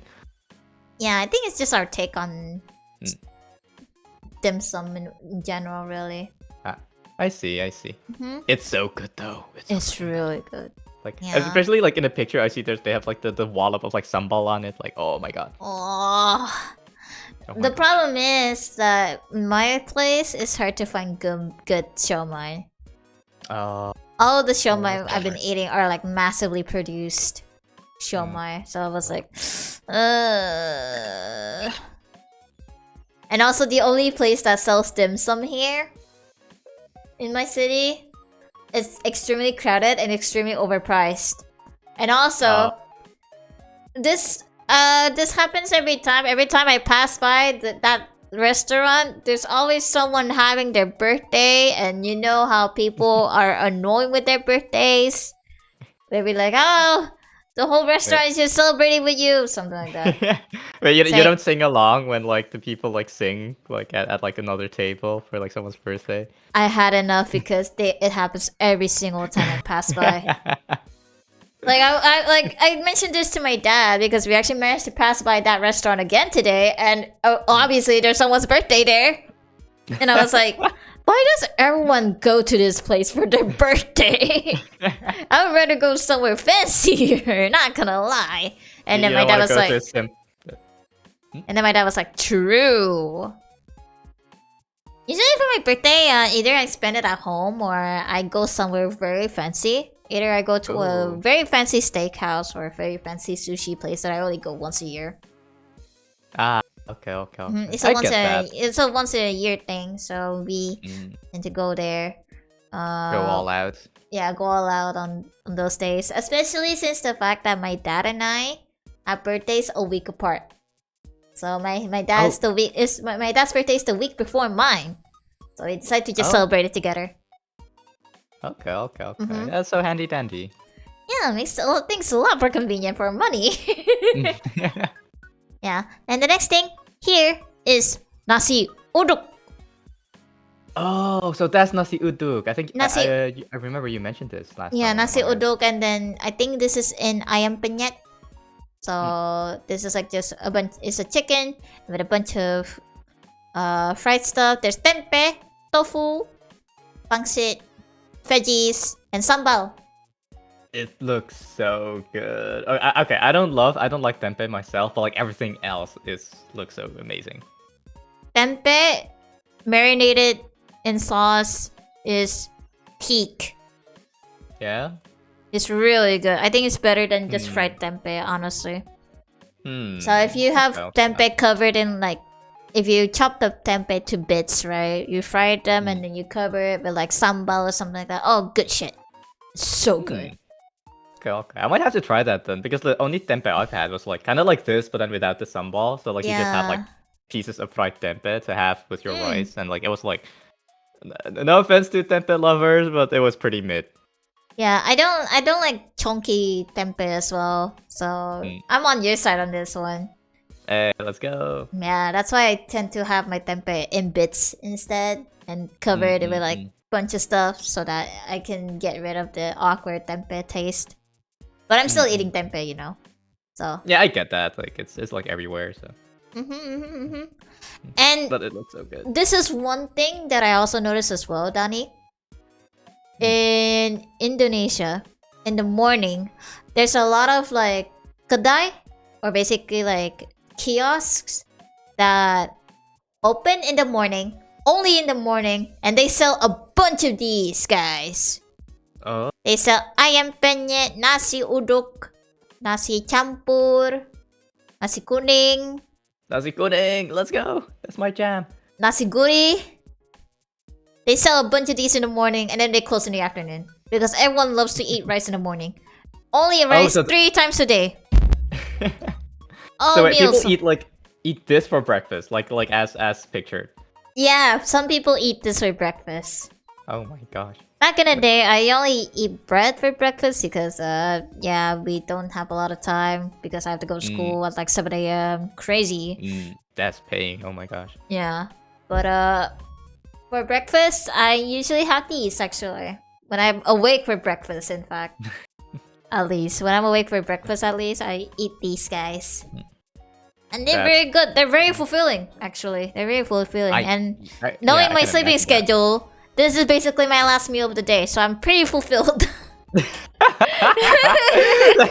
That's like, I didn't even like consider that. This is very good last meal of the day. And Yeah, we're here. Lontong. No, this is not lontong. Oh, never mind. None of these pictures are lontong. Never sorry, mind. Danny. I thought it was like square. Like it kind of looked like. No, never mind. I'm blind. Okay, so this is pempek. Pempek. Wait, what's that? Pempek is basically fish cake. Oh, I love fish cake. Yeah, basically we got fish cakes, and one of them happened to have like an egg inside of it. This is the kapal salam pempek, but there's a bunch of other pempek that's just fish cakes. That looks so good. I've never had it with like egg inside. Like the fish cake I had is like the long boy and like the banana leaf. long man. Long man. Yeah. But yeah, pempek is so good. I was addicted to these guys one time. I was very much addicted to them. Like I have them as snacks. It got that bad. This is supposed to be a meal, not a snack. Please don't be like me. Oh dang. So it's like big, or like you get like it's like a big fish cake. It's either big, it's big, but it's also very fulfilling. So even like one of these guys can get you full. Yeah, and also they're drowned. They're drowned in like soy sauce with vinegar on it, and also spices and all that, and it's so good. Oh my god. Oh no, I want pempek again. Thinking about it. No. I'm gonna ask my dad too. I'm gonna ask my dad if we can have some pempek tomorrow. Cat is falling back into the pempek hole again. And this is martabak. Martabak manis. Martabak manis to be exact. So basically... I've never had that actually. Yeah, I think I told you about this one the other day, right? Oh, wait. Oh, I have had it. Yeah. No, you're right. Yeah, martabak. Yeah. They also have this version called martabak. Terang bulan, bro. Hey, yo, shut up. We call it martabak. Shut up. Accent. They also have martabak telur, which is basically a savory martabak. So they're also pretty good. They're like so egg based. Yeah. And they're like deep fried. Yeah. Oh my god, I forgot about this page. Go. So Donnie. Let's freaking go. So Donnie, you're pretty familiar with these ones, right? With these packages. Obviously because I grabbed the ones from like the import. The one that you guys get outside of Indonesia. But you wanna know what we got here for Indomie? So what do you got? What you got? What the heck? We got... This is, according to the picture, these are all 35 different flavors of Indomie. 35? There are actually 4 flavors that are not in this picture, so it's almost 40 now. Oh my gosh. Y'all collecting Indomie like Pokemon cards. Exactly. Crazy. That's crazy indeed. So there's also... I did mention to you the other day that... there's also local versions of Indomie that you could get in certain cities. And these are the certain cities that we're talking about. There's Bandung. And there's also Makassar here. Aceh. I think this one's Medan. Yeah. That's Padang. So cool. Like, I think if I were ever to visit Indonesia, I would base like the cities that I visit on like the Indomie, if they have like their own Indomie flavor or not. Yep. I missed the first 3 hours. It's okay. We're on slide 18 out of 23. We have a lot to go through still. Like I like at the start, Kat told me like, oh yeah, we'll probably like do this in an hour or so, and after that we got to find out like what we should do next. Yeah, like 3.5 hours later, not even done yet. We're not even done yet. Like, nowhere near done. We went into a lot of tangents, but I really enjoyed it so far though. I really enjoyed it. It was a lot of fun. It was so much fun. But yeah, we have so many Indomie flavors, and the 4 flavors that are missing from this picture are the ones that recently came out actually. So there's 3 flavors that are based on the Japanese, basically Japanese ramen, Japanese cuisine. We have the miso. Indomie ramen. Oh my god. We have the miso flavor. We have the shoyu flavor, and we have this thing called the takoyaki flavor. It's not that good. They missed on that one. But they got the shoyu and the miso flavor right, not the takoyaki flavor. I think that was a miss. That's so sad because I love takoyaki. I love takoyaki too. That's the thing, but they don't make it right for some reason. Freaking Indomie, man, I don't get it. That's crazy though, because like over here we have I can literally count like we have the ayam, the special ayam, the mie goreng pedas, mie goreng XL. We have the lime, like lime something, chicken lime, rendang, and the soto. And that's it, I think. Yeah, and then I mentioned there's one more flavor that they missed out. This is the one that just came out last month. Rendang jumbo, which is rendang but like in the bigger packages. Oh, I see. Yeah, we have the jumbo flavors here. There's the original mie goreng and then mie goreng ayam special, something like that. Like, so how many of these have you had like yourself? I had 1, 2, 3, 4, 5, 6, 7, 8, 9, 10, 11, 12, 13, 14, 15. And then counting all the Japanese flavors, 16, 17, 18, and then 19 for the jumbo rendang. Sheesh. Dang. I tried a lot of flavors already. Indomie connoisseur. I'm an Indomie connoisseur. The reason why I haven't tried a few of them because of obvious reasons. This one is actually spicy. Both of these are actually spicy. I tried one of these. Wait, no, I tried this one. I died. These are actually spicy. So I couldn't. Even like Samyang cannot beat this. This is actually really spicy. Really? Yeah. Oh my gosh. I don't know if my taste buds were off that day or I just cannot handle it at all. Like imagine if that's like so spicy that even like an Indonesian cannot handle it. It must like be really spicy then. Wait a minute. Hello Raiders. Hello Durrell. Thank you for the raid. Wait, can I mute real quick if that's okay with you, Danny? Yeah, of course. Alright, thank you. Alright. Hello Raiders! My name is Katheryne Persik, making this hardest first protecting the sun's streamer in the moonlight. I'm in a collab right now. Thank you for the raid. Durrell, I hope you had a good stream. I hope you have fun in Battle of Boulders Grade 3.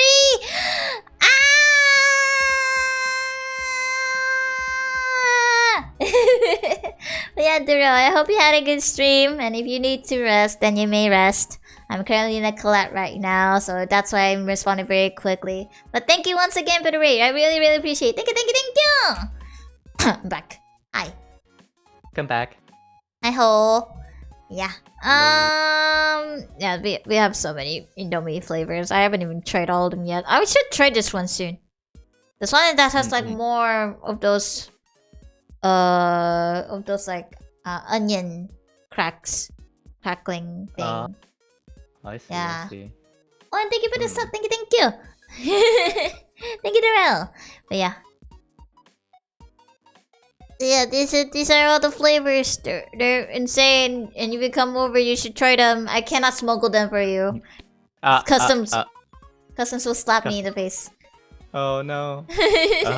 I gotta get my hands on these. Like I'll just buy them in preparation for when I come over. Yeah. I can try everything. Let's go. Like if we ever do something like that, like let's say like someday like we do like a meetup or something. Of collab. What if Indomie tier list? Off collab Indomie tier list stream. Hand cam with all the Indomie and then like a whole ass pot. It's a hand cam stream with a tier list stream at the same time. What is going on? Yeah. You better not eat anything that day because we gotta go through like what 40 packs of Indomie. 40 packs of Indomie each. Each? Oh, we're not even sharing. It's each. It's each. These are nothing. I didn't like one of my friends who were like outside of Indonesia. They tried Indomie for the first time and they were like, "This is not enough," and they start eating 2 packs each. Yeah. I mean, to be fair, when I make Indomie like as a meal, I put in 3 packs. Oh my god, that's a lot of packs even for me. I just pick up the jumbo and I'm good. But like if there's no jumbo, I just pick 2 packs.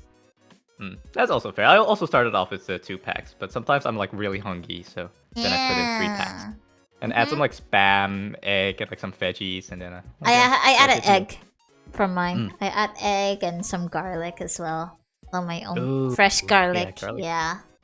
Good stuff. Good idea. Good stuff. Very good stuff. And that's about it. Congrats, Danny. Wait. Huh? It's not that suspicious. Yeah. But I see 4 more slices remaining, so I'm like, it's just credits, Danny. It's okay. You don't mind about it. You want to see it? I'm kind of curious now. Like, I feel like is this gonna be like a big psych or? Now let's get real. Oh, I knew it! I freaking knew it! I freaking knew it! I was like already looking like, wait, there are like 4 more slides remaining, and like the fact that you had to mention that it was nothing suspicious, like maybe even more like, this can't be right. Like I know cats, like this can't be right. There's no way. Now let's learn the first thing. Oh my god! Oh my gosh! So in Indonesia, we have this very unique thing called we have a shit ton of curse words, even in the official language. That means the same thing. Okay. I like how like there's one of them is like polite as well. Like I'm like, huh? How can you say this like in a polite way? Sialan is actually like a way to say it. Like if in the way that means polite, it means that you could actually say this publicly and not get a slap in the face. Sialan. It's kind of like saying frick or dang or something. Yeah, frick, damn, something like that. And then if you want to go shit, fuck, you just go anjir, anjrot, anjrit. Like I kind of noticed how you were like really excited for like this part of the presentation, just like, hearing your voice. Bunkit tai. Okay, psych is kind of funny. Like if it would literally just means poop. It literally just means shit. Psych. I hope no one in the house, at least the place you're living at right now, knows Indonesian, because if you say these words out loud, I think you're gonna get a slap in the face. I actually had to hold back saying it because my dad is in the next room and I think he's asleep and I don't want to wake him up with the curse. Just like a whole list of curse words. Like I will remember Sheldon because I'm say so family friendly, so we don't curse over here. This is the most unsay-so Danny Hari stream, and this is the most say-so Katheryne Persik stream. We gotta make sense here. Like with that whole list of like curse words, this is still like the most say-so stream. Wow. Alright, are you ready to move on, Danny? Oh, is it getting worse? Okay, let's go. Let's do it. Son of a bitch!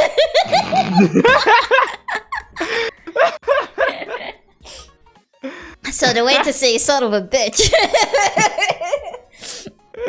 is bangsat, keparat, kampret, goblok, and literally any animal word in Indonesian. So if you want to say it, but the most common one is anjing, which is dog, you fucking dog, you dog shit. Oh, can you combine like one of the previous words like with like an animal word or with one of these words to mean like freaking son of a gun? Oh, yeah, you can. So if you wanna, and also another common word to say to insult this as a son of a bitch is monyet, which is literally monkey. That's monkey. I know that because my mom keeps calling that. Yeah, so you can say monyet bangsat. You can say so that would mean like freaking monkey. You freaking monkey. How about anak setan? Oh my god, son of a devil. Setan. Oh my gosh. So I grew up in like a very like Christian like household. And so like setan would actually be like a curse word there. Like setan. You have like setan in you. Oh my god, yeah. So this is how you say son of a bitch. Yeah. Yeah. If like one meaning, 5 words to choose from. But like Indonesians are like very creative. Like I like how like I kind of thought at first that like Indonesian was like a very wholesome language because like sexy, like you guys didn't have like a word for sexy. But then I look at this, I'm like, okay, maybe you know what? Maybe Indonesian isn't as wholesome of a language as I thought. We're a bit of a dick, not gonna lie. We can be a little bit of a dick if you mess with us. There's actually a culture in the VTubing community. Everyone in the Indonesian VTubing community, the fans in particular, they're very chill. Everyone is so chill. Like they don't care if their Oshi is like talking with an opposite gender. Like they don't really care. They're in for it. They're like, oh, content, hell yeah. That's like a nice breath of fresh air compared to like your usual like idol culture stuff. Exactly, which is really nice. But if you trigger them in the wrong way possible, oh boy, be ready. Be ready for a wave of pain and suffering. They don't mess around.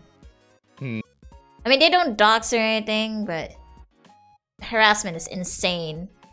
So they will call you a anak setan and a setan goblok. Yeah. Goblok. Oh, well, that. Yes. Oh no. All right. There's one more slide left, Ronnie. You wanna guess what word it is? Okay, so we had shoot and frick. We had son of a gun. What do we still need? Oh, is it the small PP? Does it have to do with small PP? I swear. I'm just done with you, Kat.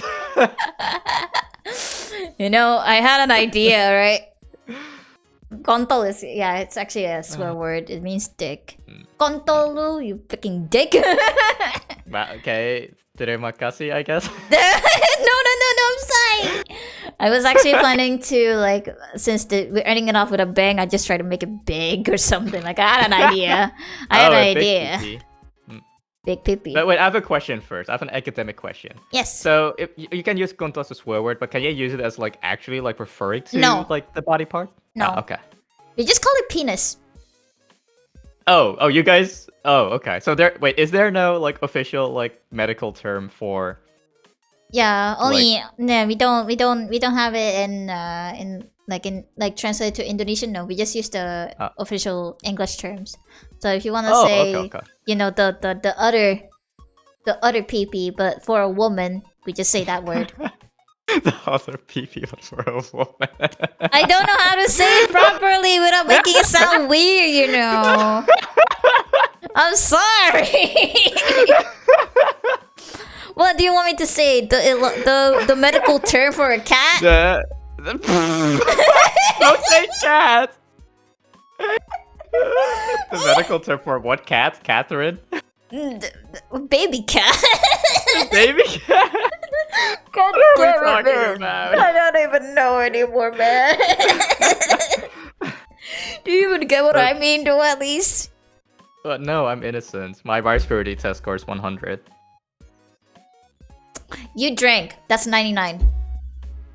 You have no proof of that happening. You literally told me that like just now. You said, "Oh, I haven't drank in a while. Oh, I drank last night." This is recorded on stream. I have the VOD ready. I'm uploading the VOD on YouTube like a few weeks from now. No, I was a younger man, okay, so I cannot be held responsible for something that happened so long ago. So it could, but also the rice purity score also counts things you do back in middle school. So you know that. You know, open for interpretation. Like in my interpretation, I have a rice purity test score of 100. That's too dear. I'm sorry. But yeah. So Donnie, that is officially the end of the lesson. How was it? Let's go. It was very, very educational and also like really, really fun. Like I really appreciate like the amount of like effort you put into this. Like everything was like very like you know like I like how like also like how you say that, like with the style of the slides you went from like a bright like style to like a darker style when we started with like the swear word. And I thought that was like really cute. So like I really appreciate like all the effort you put into it and like into like preparing this. And yeah, it was very, very interesting to learn like the language and to learn like all the stuff that you mentioned about the culture and like the places to visit and the food. Oh, the food. Oh my god! Now I need to cook Indomie after this stream. Gotta cook Indomie. Oh my god! It's how it belongs. It's how it should be. Yeah, thank God I bought some Indomie today, actually. Which flavor do you have? I buy the mee goreng and the rendang. I'm craving the rendang. Oh, that's fair. I've never had the rendang before, so I'm kind of curious. Oh my gosh, the rendang is really good. It's like a little bit saltier than your usual rendang. Like, but it held itself pretty well. Ooh, I'd say. Okay. Yeah. I recommend the rendang one. But yeah, I actually prepared these slides last minute. Like I mentioned to Donnie beforehand, I made these slides today. I didn't plan anything, so I was. You know, one of the sources I took from this whole thing. I took it from WikiHow. That's where. I took some of these sources from WikiHow. You want? That's so funny. Let me grab the WikiHow page. This is literally. How to learn Indonesian. Yeah, and I forgot to add this into the slides, but one of the slides says, one of the tips says, put the label items around your home with Indonesian words, and there's this one person just put lemari sticky note on a shelf.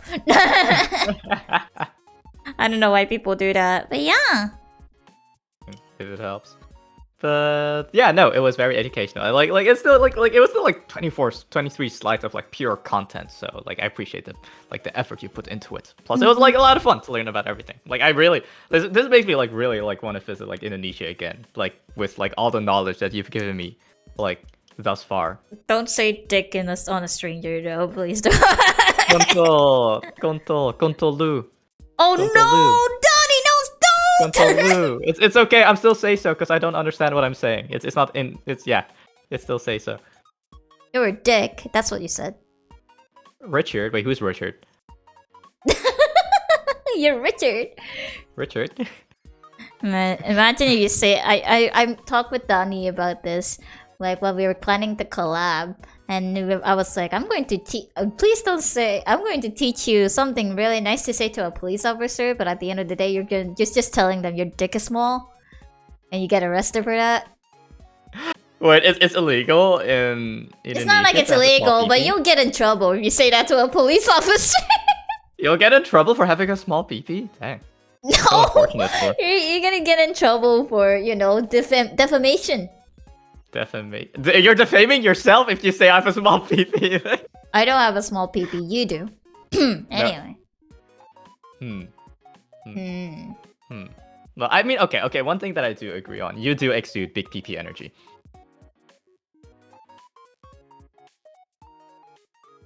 Yay!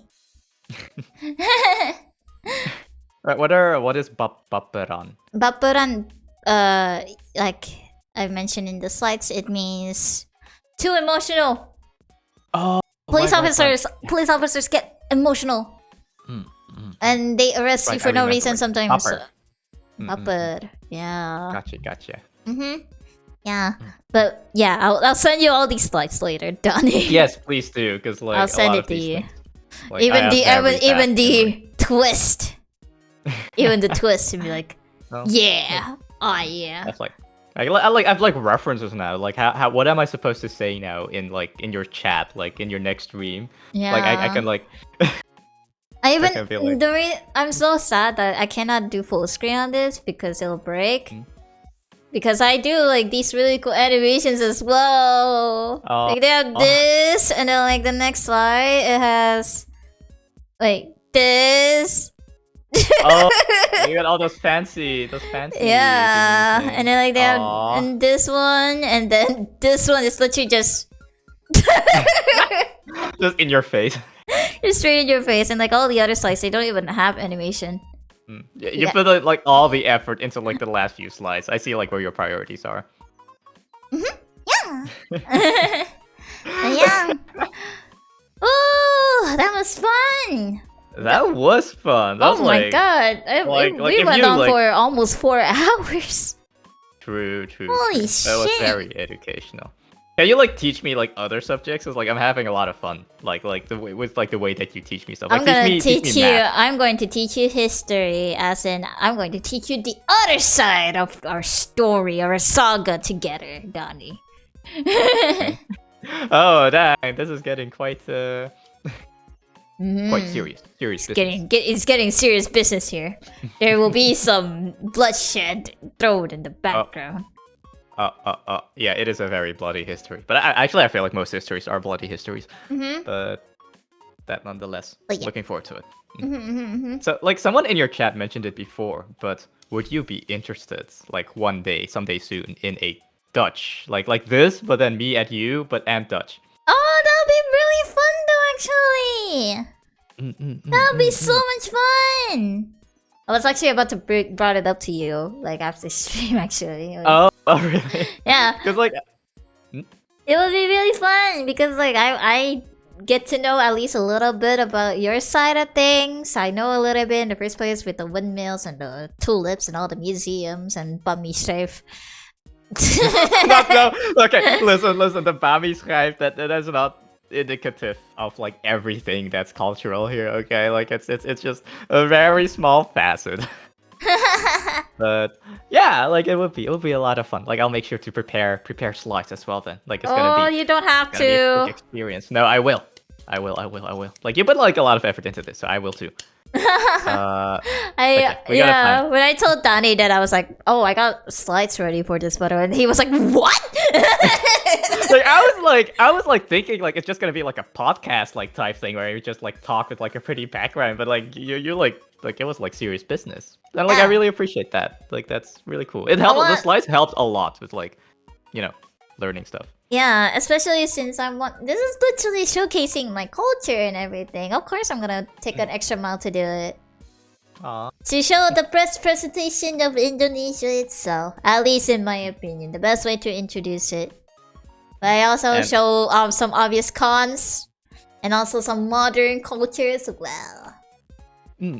So yeah, because like everyone did a good job. Yeah, I think because like a lot of people that talk about Indonesia, hey, they always talk about all the antique stuff. They talk about all the monuments and everything. They don't really talk about what's going on in Indonesia itself, aside from all the bad stuff. There's some good stuff here too that just came out recently. Like I mentioned, there's a lot of cafes in Bandung. There's a bunch of, there's MRT in Jakarta, and they still preserve all the monumental stuff. And yeah, even though despite all the macet and everything like that, yeah. So because like the thing is that one thing that I would say about Indonesia that's like really bad, and it's one of the core reasons why I'm not the biggest fan of the place itself. They don't really encourage new talent or like new creativity that much. They only encourage preserving what we got. I see. Yeah, like and it reflects very well like into tourism side of things, right? So that's why, like, when you want to go outside of Indonesia, like go outside of like beyond the box, you have to actually go out of Indonesia to do it. Which is why I take uni outside of it in the first place. Actually, I get that. Yeah. So if you like, Indonesia is like very like focused on like traditions and like upholding like current standard or like old standards, traditional stuff. Yeah. I guess you could say my family is very diverting from our current traditions. One of the very obvious evidence is that we don't believe in more kids, more fortune. I'm literally here. The living evidence is me and just me. So, and also my parents are also the type of people that would like to go out beyond in just Indonesia too as well. Anyway, because they want to do a bunch of other stuff outside, like I do. So I just kind of got it from them at that point. I think, like me personally, I think that's a good thing because I feel like we live in like a world where everything is like so well connected anyways that like just doing everything like according to like your surroundings or like staying like secluded in your surroundings is like, I guess it's comfy for a lot of people, but I also feel like you're like really like limiting yourself. It's limiting yourself, and in Indonesia, this is a very big case for creatives. So even if you were like a doctor or like a lawyer and everything like that, staying in Indonesia is fine. You're making a lot of money and you're still, you know, developing stuff. But if you're a creative, thank you for the self-care package, by the way. Appreciate it. Yeah, I was drinking too. But like if you're a creative, or like for example like an animator, an artist, and everything like that, you have to go outside, or else you're not growing much. You're not making the most out of your career at that point. Yeah, I get that. Like pretty much all the fields that like constantly innovate, like I assume it would be very similar for like music as well, right? Like other like fields where like creativity is like that's why there's so many. There's a couple of Indonesian artists that are like outside of Indonesia. Rich Brian. Rich Brian. See, I had no idea he was Indonesian. Oh my gosh. Yeah, Rich Brian is from Indonesia. Nicki is also Indonesia. Nicki Minaj? No, not Nicki Minaj. Nicki, the 88 Rising artist. I know 88 Rising. I don't know I know the artist though. Let me try to remember an iconic song from her.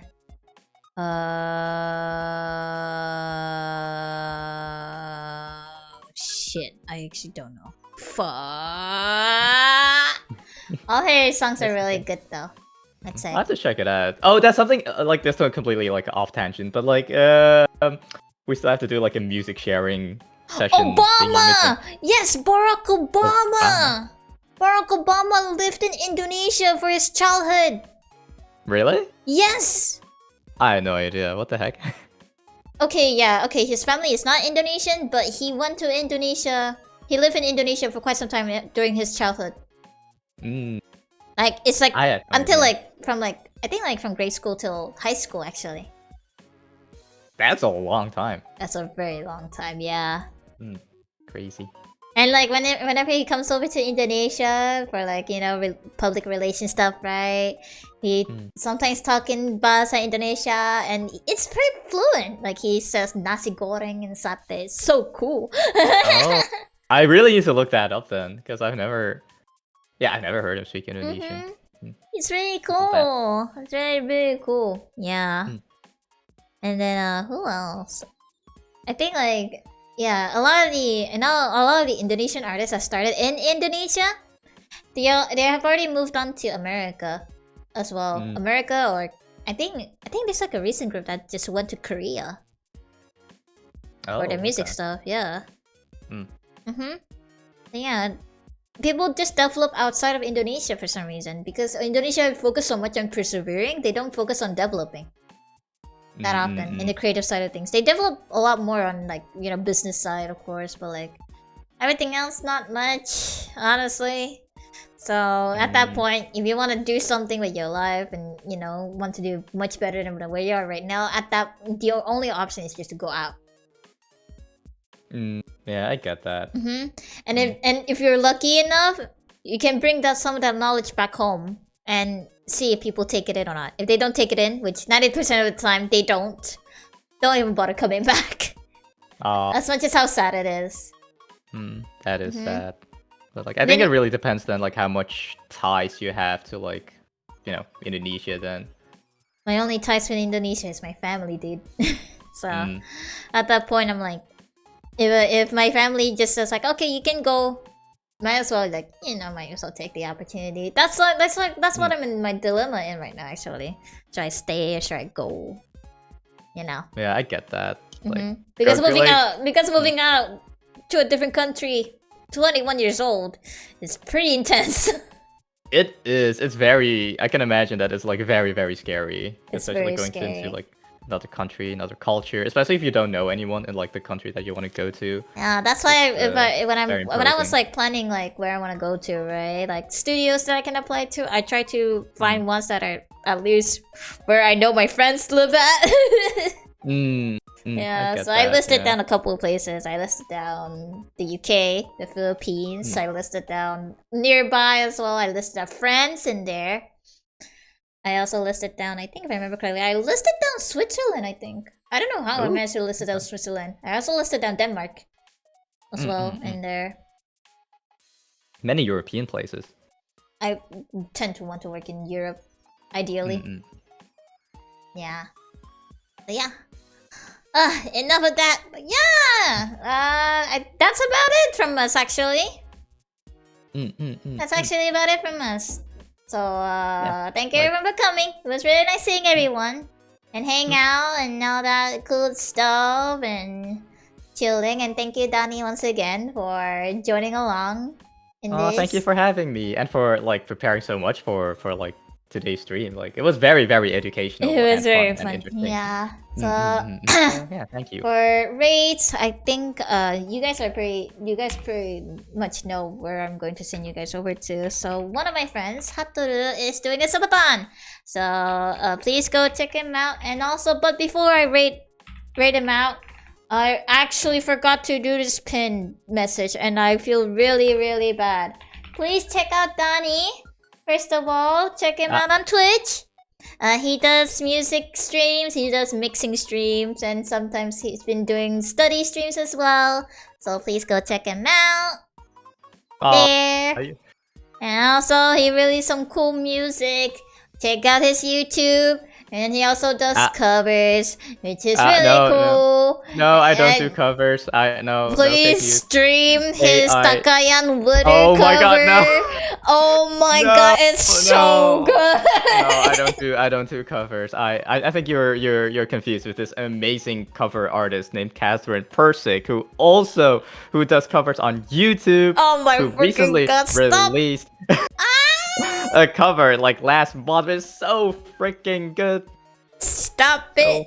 I'm promoting you, not promoting myself. No. This is my channel. I'm already promoting myself by just streaming in the first place. Yeah, well, you gotta promote yourself more. Yeah. I'm your hype man. Oh yeah, you gotta be my manager. Let's go! Oh please, no, please. I can barely manage myself.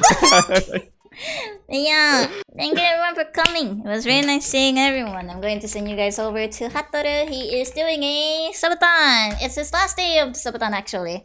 So please give him some support. And next stream, I don't have a next stream for quite a while. I'm taking a break next week. So that's about it. Oh right, I remember you mentioned something about that on Twitter. Yeah, I'm taking a break next week because I need to chill. I need to chill. That's fair. So if not, I'm gonna freaking pass out and disintegrate and die. So I need to chill. But yeah, once again, thank you for coming. Nazewo. Next time. Bye bye. Bye bye. Bye bye. Bye bye. Bye bye. Bye bye. Bye bye. Bye bye. Bye bye. Oh wait, raid message?